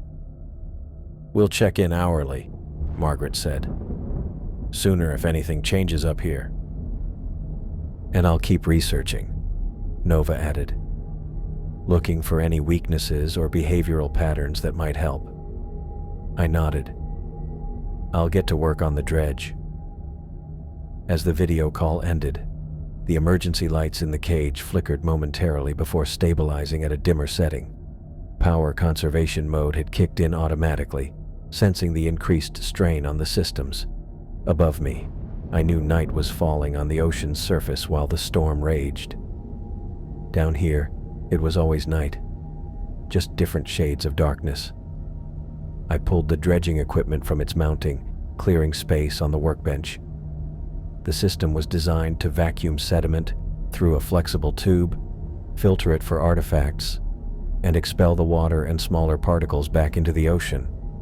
What I needed was to increase the outflow pressure dramatically, turning it from a cleaning tool into something that could push back against a 15-foot predator. Working methodically, I disassembled the main housing, exposing the pump mechanism inside. The motor was powerful, designed to move large volumes of material in challenging conditions. I disconnected the intake filter system, which would only restrict flow, and began reconfiguring the directional valves to maximize outward pressure. Every few minutes, I glanced at the viewport, catching glimpses of the creature as it patrolled. Its attacks on the cage came at irregular intervals, each one sending me scrambling to check for new damage. The pattern was clear, though. It was systematically testing different sections, finding the weakest points. Whether this was intelligent behavior or simple predatory instinct, the result was the same. The cage was failing. After an hour of work, my hands slick with sweat. Despite the cooling systems, I had managed to reconfigure the dredge into something resembling a powerful underwater jet. I'd reinforced the hose connections with metal clamps scavenged from other equipment and bypassed several safety limiters to increase the output pressure. The radio crackled. Taylor, status update. Margaret, right on schedule. I've got the dredge modified, I reported, wiping my hands on my pants. Can't test it in here, obviously, but theoretically it should create a high-pressure water jet. Might be enough to drive that thing back if it gets too close to the viewport or the hatch. Good work. Margaret sounded relieved to hear I was making progress. How are the leaks? I glanced around the cage. Contained for now, but there are more of them. The seals around the main viewport are starting to show stress fractures. I didn't add that if the viewport failed, no homemade water jet would save me. Nova's been monitoring the storm from the weather station. There's a possibility it might pass faster than initially predicted.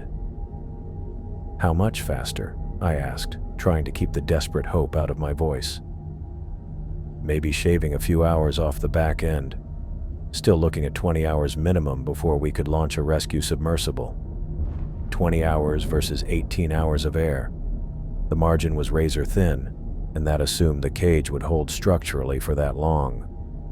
Given the creature's persistent attacks, that was far from guaranteed. A particularly violent impact hit just as Margaret was speaking, cutting her off mid-sentence. The cage tilted alarmingly, sliding several feet across the ocean floor before stabilizing. Warning lights flashed on the control panel. Structural integrity compromised in multiple sections. Taylor. Margaret's voice returned, frantic now. It hit us hard, I gasped, picking myself up from where I'd been thrown. The cage shifted position. We've got major leak points now. Water was spraying in thin jets from at least 5 new locations, too many to seal effectively. This is accelerating. The creature's attacks are getting stronger and more targeted. Can you deploy your modified dredge? Dan's voice now, practical as always. I'm going to have to, I replied, grabbing the ungainly contraption from the workbench. But I need to conserve power. I'll only activate it when the creature makes another approach. Moving to the viewport, I positioned myself with the modified dredge ready. Through the glass, I could see the creature circling wider now, as if preparing for another run. Its enormous body cut through the water with terrifying efficiency, each movement purposeful. I realized with a start that the debris cloud around the cage wasn't just disturbed silt. It was blood. Xavier's blood, Barry's blood, possibly Autumn's too. This thing had been feeding, and now it was coming back for more. The creature turned sharply, orienting itself directly toward the cage. There was no mistaking its intent.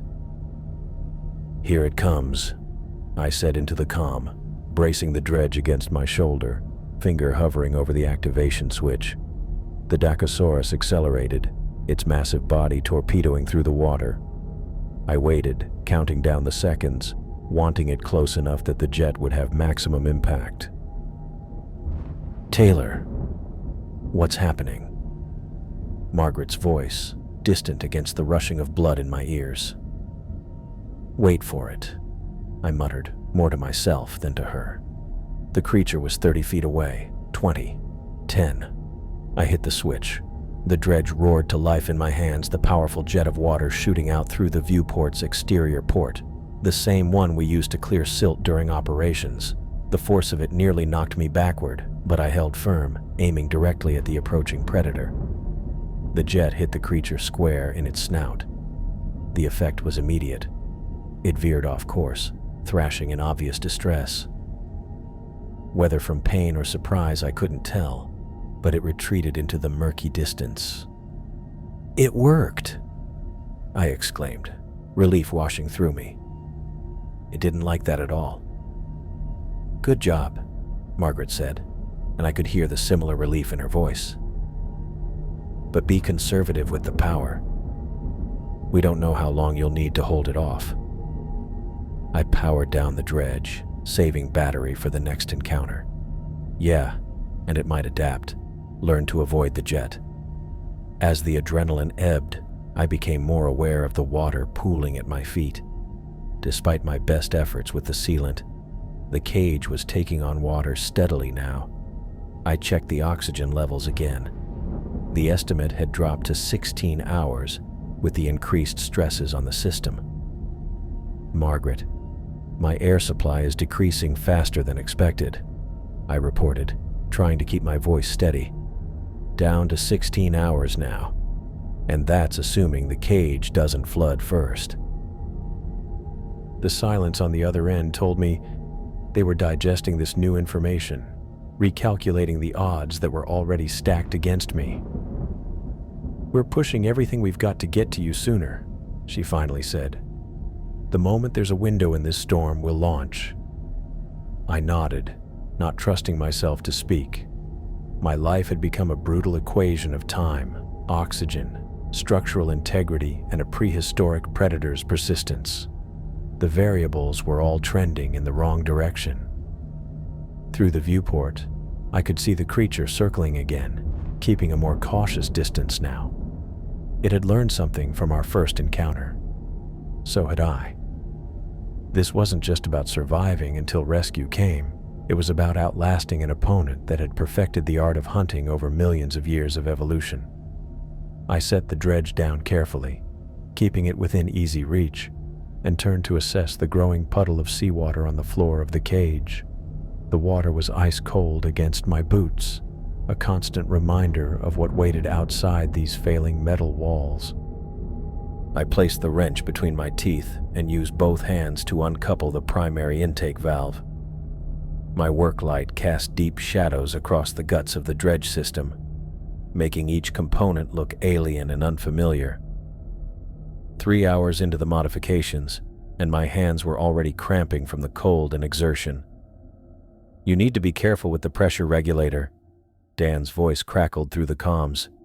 "If you remove it completely, you'll lose all control over the output." I spat out the wrench. "I know, I'm not removing it, just repositioning it." Water sloshed around my ankles as I shifted position. The puddle had grown another inch since I'd started working. Not a good sign. Another slam rocked the cage, sending me sprawling into the wall. Tools clattered across the floor, some disappearing into the murky water. The lights flickered, then stabilized. "Taylor, you okay down there?" Margaret's voice replaced Dan's. "Yeah." I pushed myself up, wincing at a new pain in my shoulder. "Our friend is back for another hello." I glanced at the oxygen readout. 16 hours left, maybe less if the system took more damage. "The creature's getting more aggressive," I said, retrieving the tools I could find. "It's learning that this thing isn't natural.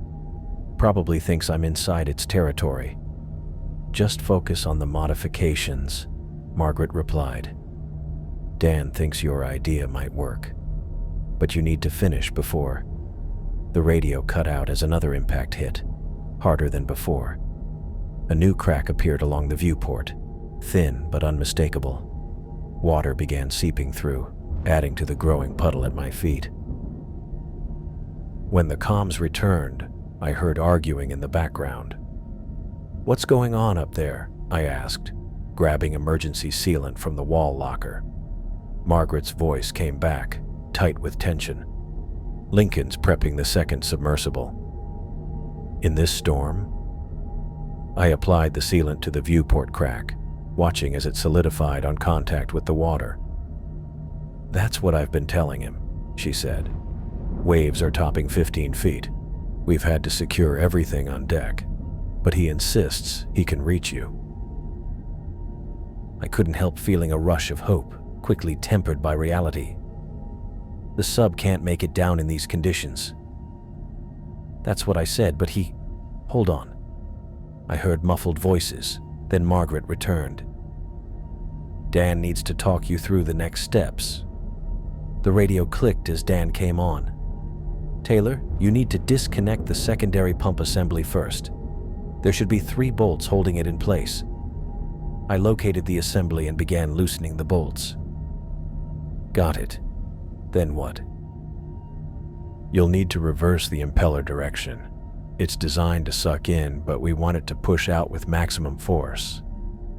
I worked methodically, following Dan's instructions.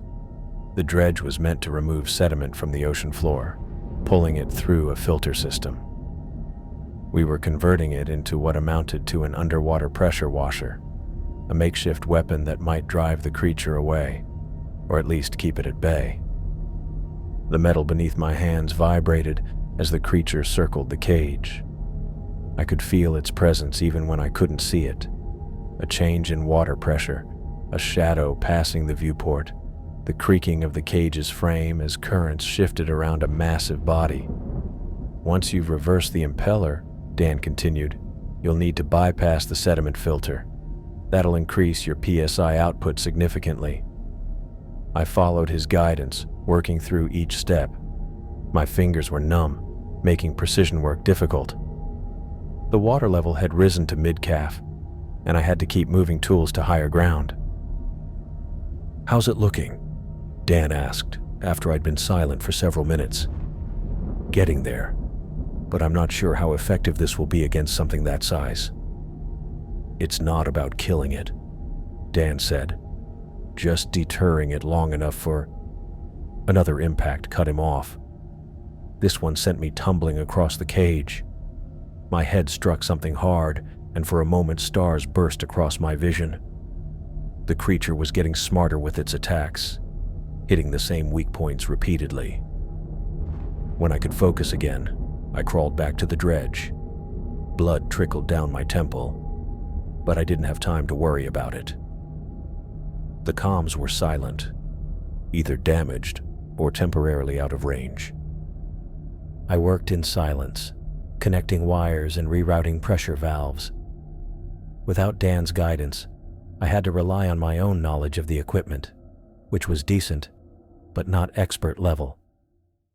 I made a mistake with the wiring and had to start that section over, costing me valuable time. The comms crackled back to life nearly an hour later. "Taylor, are you there?" Margaret's voice was tight with worry. "I'm here. Comms went down after the last hit. Are you hurt?" "Just a cut. Nothing serious." I didn't mention the persistent dizziness. How long was I offline? Almost 50 minutes, we thought. She didn't finish the sentence. She didn't need to. "I'm still working on the dredge. Making progress." "Good. Dan's here to continue walking you through it." Dan's voice came through and we resumed the technical work. Time blurred as we moved through each complex modification. The water level rose to my knees, then retreated slightly when I managed to seal another leak. The oxygen display ticked down steadily. Outside, the creature maintained its patrol, occasionally testing the cage's integrity with powerful strikes. Each time I held my breath, wondering if this would be the hit that broke through completely. "The next step is critical," Dan said as I reached for the control panel. "We're basically hot wiring this thing to override its safety protocols. If you connect those two wires directly, you'll get maximum power, but only for a short time before it burns out." I hesitated. "How short?" "Maybe 2 minutes of continuous use. 3 tops." Not long enough if the creature decided to stick around. But it was the best option I had. "I'm also going to need to mount this thing so I can aim it," I said, looking around the cage for options. "The frame near the hatch might work." "That could work," Dan agreed. "But be careful. Any modification to the hatch area could compromise the seal." I studied the hatch, then the dredge, mentally calculating how to create a swivel mount that would allow me to target the creature without fully opening the door. "I'm going to use some of the spare equipment brackets," I told Dan. "I think I can create a mount that extends out like an arm when I crack the hatch." "That's..." Dan paused. "Actually, that could work. The pressure differential when you open the hatch will be intense, but if you're quick..." "I'll need to be." I worked through the night, losing track of time as I focused on the task. My eyes burned from fatigue and salt water. Twice more the comms went down after powerful impacts, leaving me alone with the sounds of groaning metal and water slishing around my legs.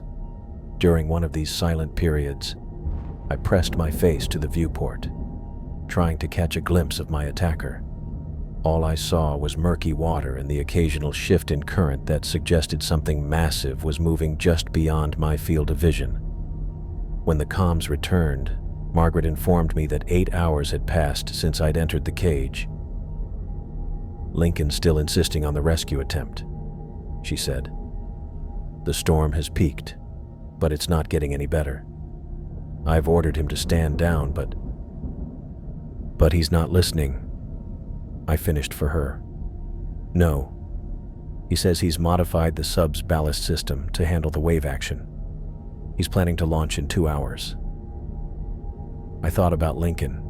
Steady, methodical Lincoln, risking his life to save mine. The same way I would have done for him.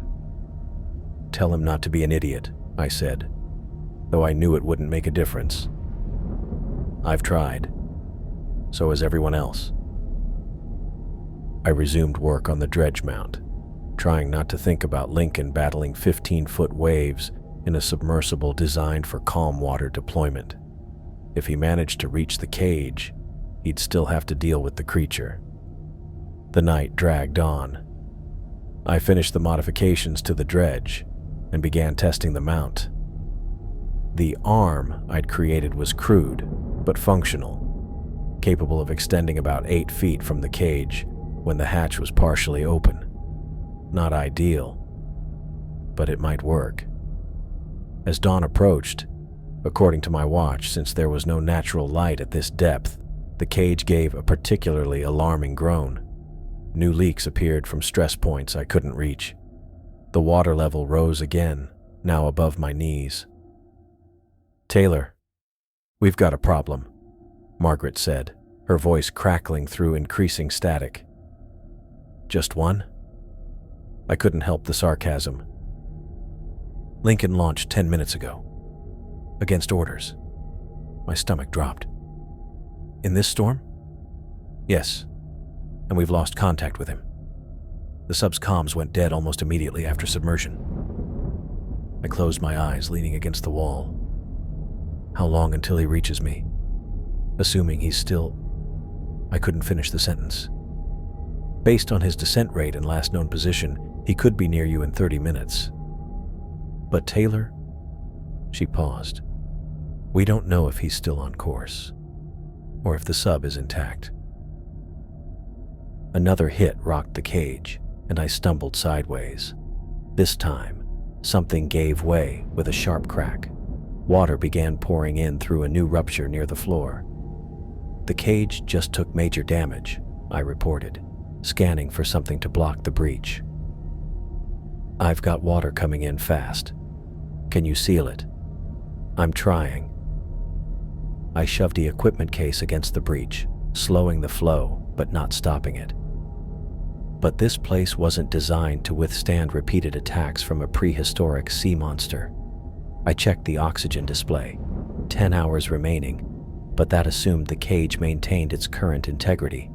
With the new breach, that timeline was optimistic at best. The next impact came before I could brace myself.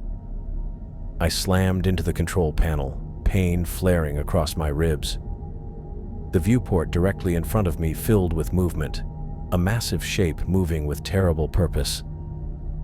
And then, for the first time, I saw it clearly. The creature paused outside the viewport, hovering just feet away. In the beam of my work light, I could see every detail of its ancient form. Its body was muscular and hydrodynamic, built for speed and power. The skin was not scaly as I'd expected, but leathery and mottled with patterns that must have once provided camouflage in prehistoric seas. But it was the head that froze my blood. Elongated and powerful, with a jaw that could easily crush metal. Rows of serrated teeth lined its mouth, some as long as my hand, and the eyes, cold, black, and utterly alien, studied me with an intelligence that defied its reptilian brain. This wasn't just an animal. This was a perfect predator, honed by millions of years of evolution before disappearing from the fossil record. Until now. It watched me through the viewport, and I had the distinct impression it was assessing the cage, looking for weaknesses. Its tail moved in slow, powerful undulations, keeping it stationary in the current. "Taylor?" Margaret's voice seemed to come from miles away. "What's happening?" "It's right outside," I whispered, unable to look away from those ancient eyes. "Just watching me." "Can you describe it?" "Nova wants to know." I gave them a detailed description, watching as the creature circled the cage once more before disappearing into the murky water. "It matches Dacosaurus," Nova confirmed, "but bigger than any fossil specimen we've found. This shouldn't be possible." "Tell that to the thing trying to eat me," I muttered. I turned back to my makeshift weapon, suddenly aware of a critical flaw in my plan. To deploy the modified dredge, I would need to partially open the hatch. Even with the mount extending it outward like an arm, there would be a moment when the cage was open to the ocean. Open to the creature. If it was as intelligent as it seemed, if it had been studying the cage for weaknesses, it would recognize that moment as an opportunity to strike. "I've got a problem," I told them, explaining the flaw in my defense plan. Silence met my revelation. "I see the issue," Dan finally said, "but I don't have a solution. Not with the materials you have available." "What if—" I began, but stopped as a new sound reached me, a mechanical whine, distant but growing louder. "Do you hear that?" I asked. "Hear what?" Margaret replied. I pressed my ear to the viewport.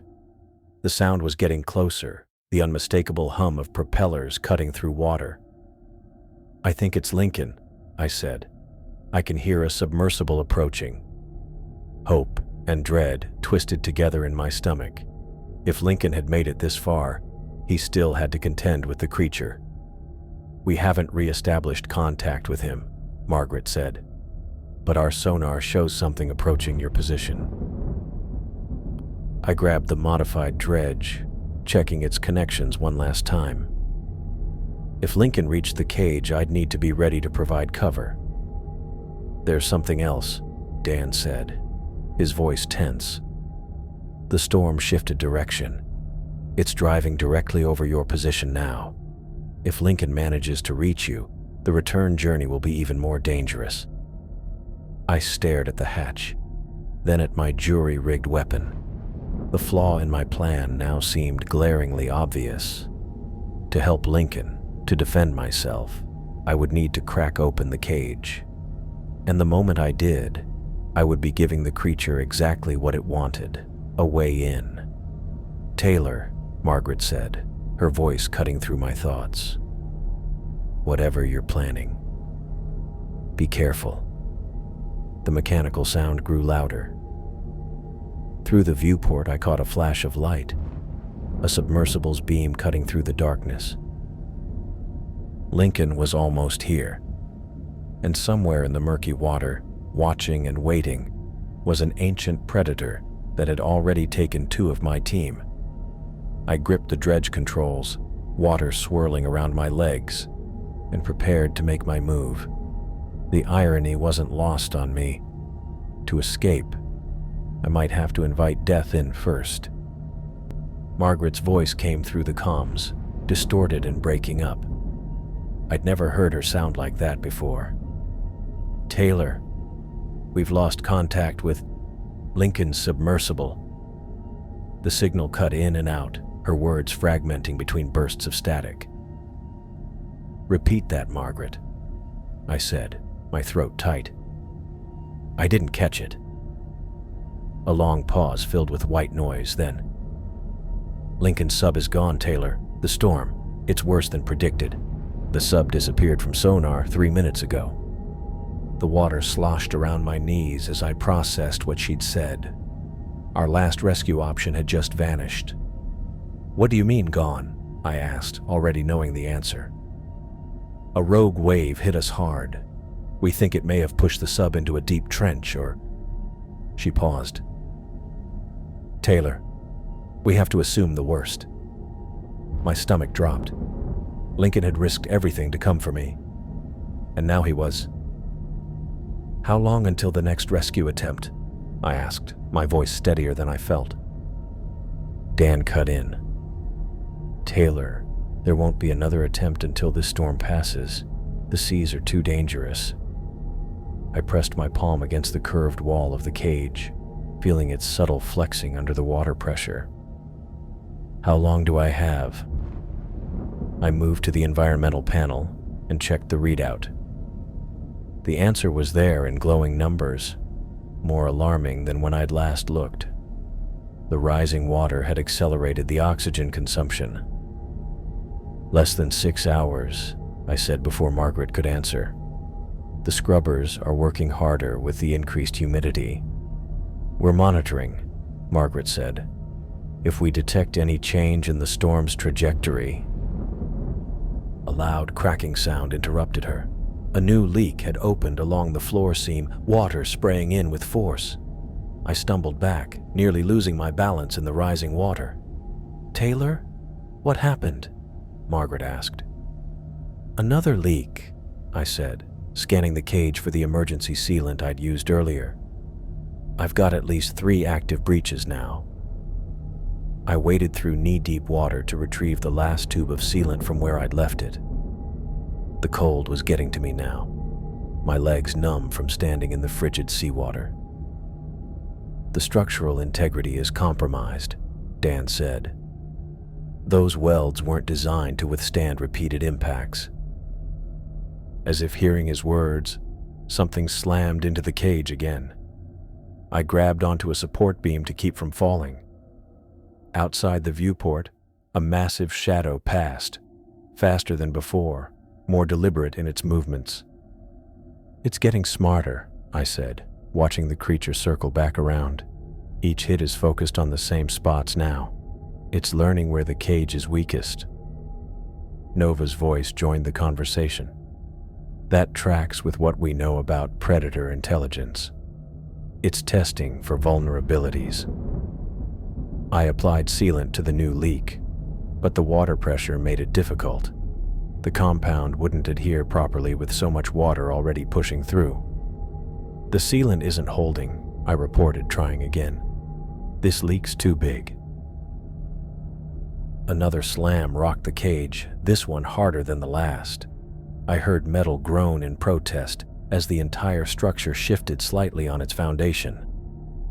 "Taylor, you need to finish that dredge modification," Dan said urgently. "It might be your only chance." I turned back to the dredge system I'd been working on. The modifications were nearly complete.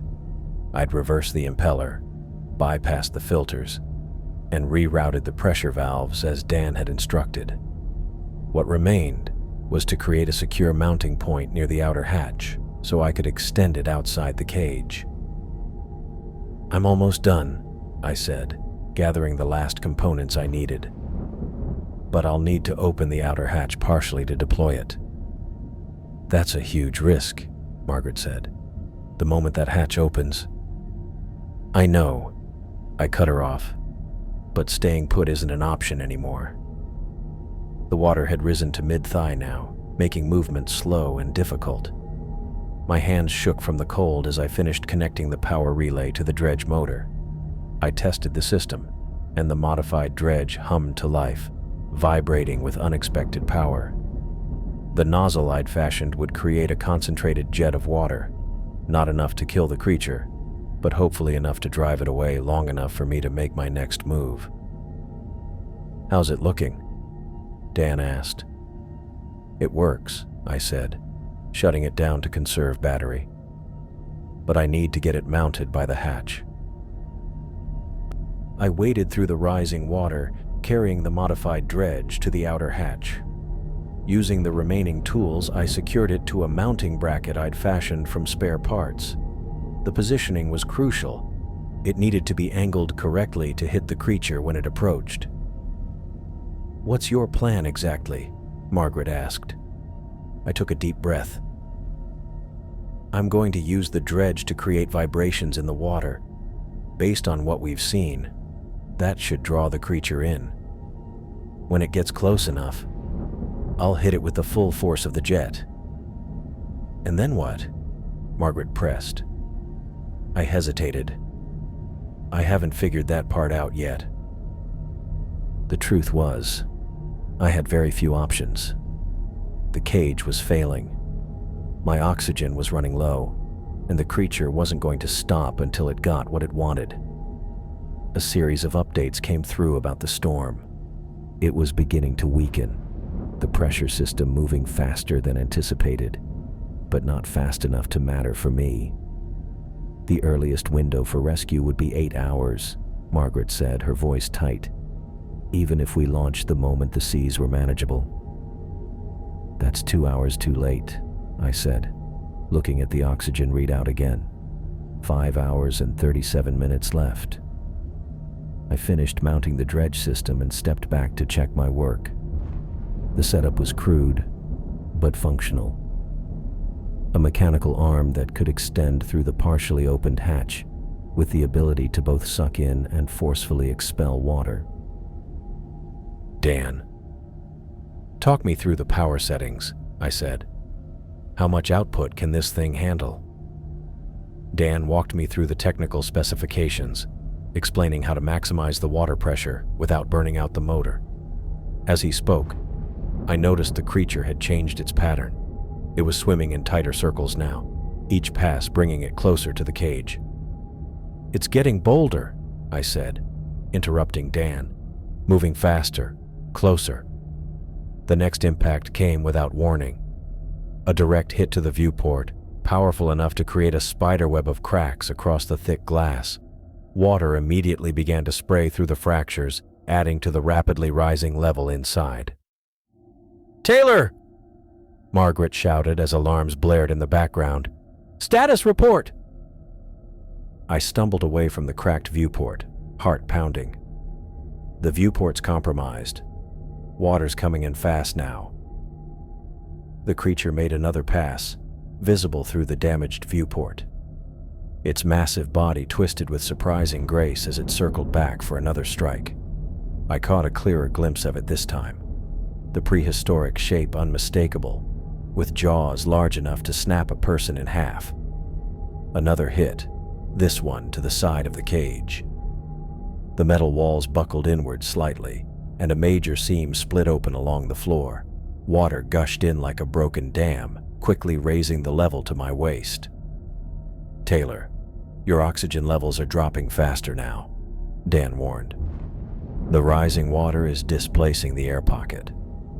I checked the readout again, 4 hours and 58 minutes, then 4 hours and 56.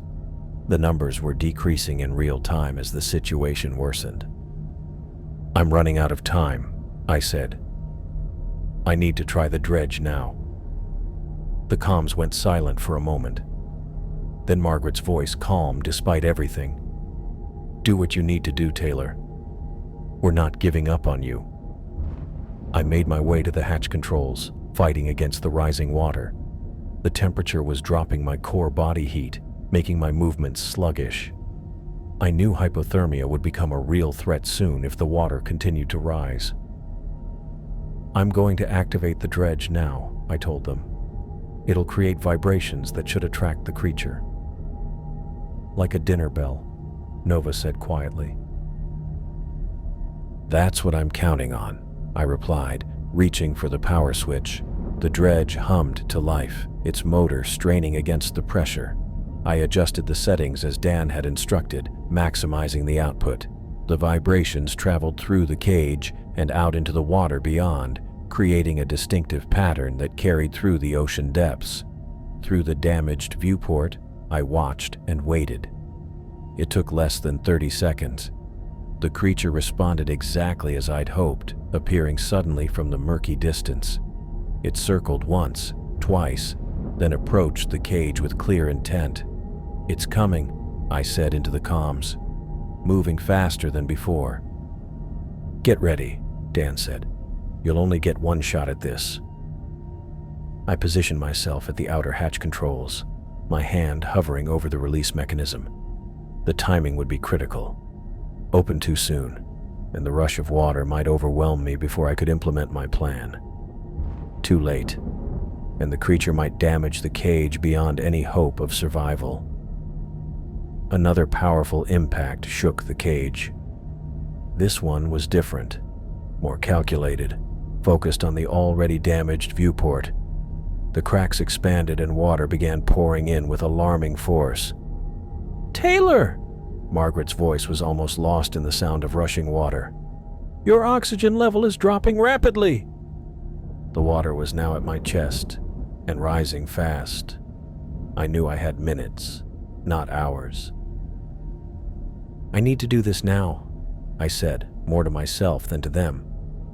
The creature circled again, moving with increasing speed. Each pass brought it closer to the cage, testing, probing for weakness. Through the viewport, I could see its massive form coiling, preparing for what would surely be a devastating strike. I braced myself at the hatch controls, the cold water now reaching my shoulders. This was it. My one chance to turn the hunter into the hunted. If I failed, the cage would become my tomb. "Margaret," I said, my voice calm despite everything. "If this doesn't work, tell my sister.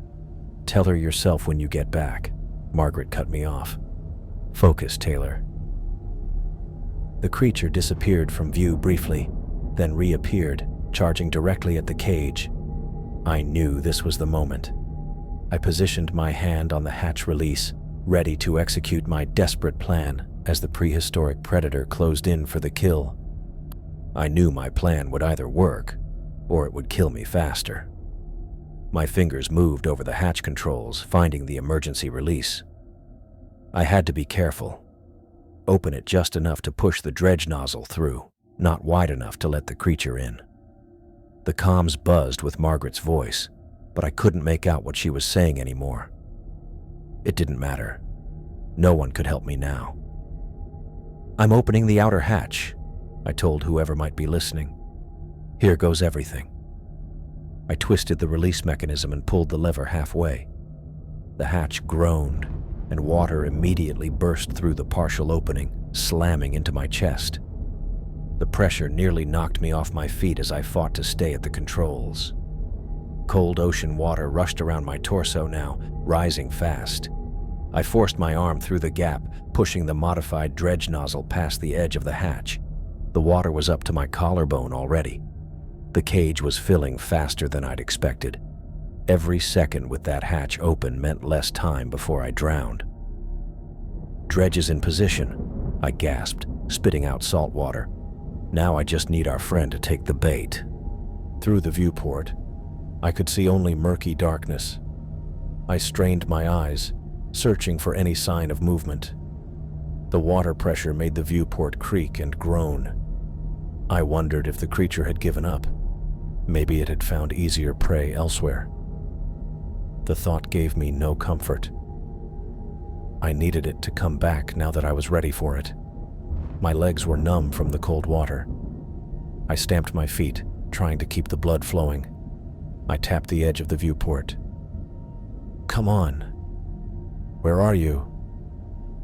The water level kept rising inside the cage. It was past my shoulders now, forcing me to tilt my chin up. I had to stand on my toes to keep my head above water. My makeshift trap wouldn't matter if I drowned before the creature showed up. Then I saw it. A disturbance in the water. Not just random currents, but a deliberate movement. Something large displaced the water as it approached. I held my position at the controls, one hand on the dredge activation switch, the other gripping a support beam to keep myself steady. The silt cleared just enough for me to see it coming, fast and direct. The Dacosaurus had sensed the opening in the cage and was charging straight for the exposed equipment. Not circling anymore. Not testing.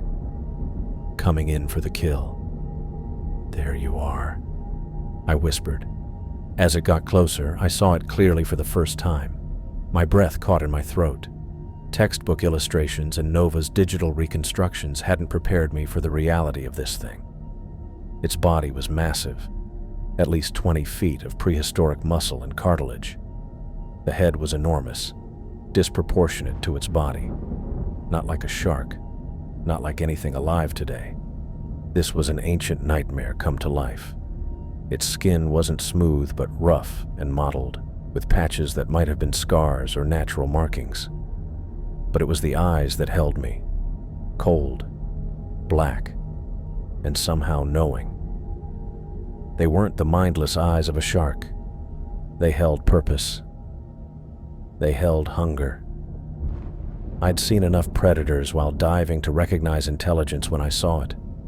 This creature was smart. It had figured out the cage had weaknesses. It had learned. And now it was coming straight for the dredge nozzle I'd pushed through the hatch. The creature slowed its approach in the last few yards, but it didn't stop. Its massive jaws opened wide, revealing rows of teeth. Not the needle-like teeth of modern sharks, but broad, serrated blades designed to cut through tough hide and bone. The jaw opened wider than seemed possible, unhinging like a snake's. It was going to bite down on the dredge arm, exactly as I'd hoped. "Come on," I urged, finger hovering over the activation switch. Just a little closer. The water was at my chin now. I had to tilt my head back to breathe. I couldn't afford to wait any longer. The creature lunged forward, jaws spread wide to engulf the dredge nozzle. In that moment, I saw straight into its gullet, a dark tunnel lined with teeth that had evolved for one purpose: to kill. "Now!" I shouted, slamming my hand down on the switch. I reversed the dredge pump to maximum power, the modification Dan and I had worked on. Instead of pulling water and sediment in as it was designed to do, the system now blasted a concentrated jet of water and silt directly into the creature's open mouth and throat. The improvised weapon worked better than I'd dared hope. The pressurized stream shot straight into the Dacosaurus's mouth, forcing sand, silt, and debris deep into its respiratory system. I watched through the viewport as its eyes widened. If a prehistoric marine reptile could look surprised, this one did. It tried to pull away, but the damage was already happening. I kept my hand pressed firmly on the controls, maintaining the torrent of water and sediment. My other hand gripped the support beam as the water in the cage reached my nose, forcing me to swim in place to keep my face above water. The creature thrashed violently, its massive body contorting in ways that didn't seem possible. Its tail whipped back and forth, striking the cage several times and sending fresh shudders through the already compromised structure. I held on, kept the dredge running. "That's right," I gasped, water splashing into my mouth. "How does it feel?" The creature twisted away from the cage, trying to retreat back into the murky depths. I could see the distress in its movements. It was choking, drowning on land. The silt had filled its gills or whatever respiratory system it used. The Dacosaurus couldn't clear its breathing passages fast enough. I kept the dredge running until the pump motor began to whine from the strain. Finally, I cut the power. The creature was already 50 yards away, still thrashing but with less coordination, less purpose. I watched through the viewport as the prehistoric predator's movements became sluggish. After several minutes of desperate struggle, it stopped moving altogether. Its massive body began to drift downward, sinking to the ocean floor where it had hunted for who knows how long. I had defeated the ancient predator, but my victory would be short-lived. Water filled the cage now. I had to let go of the controls to swim freely, trying to keep my face pressed against the top of the structure where a small pocket of air remained. The oxygen tanks were completely submerged. I couldn't reach them anymore. The hatch I'd opened to extend the dredge was still partially open, allowing more water to rush in. I tried to push toward it, thinking I might be able to close it, but the current was too strong. "Margaret," I called through the comms, not knowing if they were still working. "Creature is down. I repeat, the creature is down, but the cage is flooding. I need immediate extraction." Only static answered me. The communication system had finally failed completely. The last air pocket was shrinking rapidly. I took one final deep breath and held it as water covered the last dry spot in the cage. My lungs already burned from the exertion and stress. I wouldn't last long. The emergency lights flickered and died as the electrical systems shorted out. In the darkness, I felt my way to the main hatch, the one that would lead to the surface if I could open it. But without power assists, the pressure differential made it impossible to budge. My head started to feel light. Oxygen deprivation was setting in. I thought about Barry, about Xavier, about Lincoln. I'd avenged them at least. I hoped Autumn had somehow survived too. I pressed my face against the small viewport, looking up toward where I knew the surface had to be.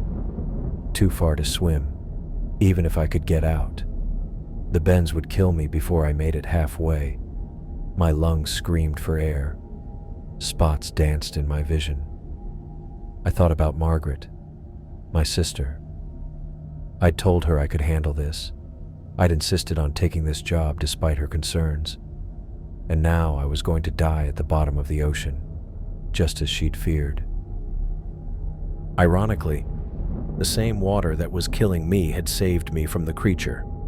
It couldn't get to me now, and I couldn't get to the surface. We'd both lose in the end. As consciousness began to slip away, I thought I saw a light from above. Probably just my oxygen-deprived brain creating hallucinations to comfort me in my final moments. The light grew brighter. Was this what dying felt like? The light separated into distinct beams, searchlights cutting through the murky water. Something large was descending toward the cage. I blinked, fighting to stay conscious, not sure if what I was seeing was real or imagined. A submersible, larger than Lincoln's. Coast Guard markings. It was positioning itself above the cage. I fought to stay conscious as water swirled around me. My vision tunneled as the last of my oxygen ran out. I pressed my hand against the viewport, a final plea for rescue. The submersible's mechanical arm extended toward the cage. I couldn't hold my breath any longer. Water filled my lungs as darkness took me.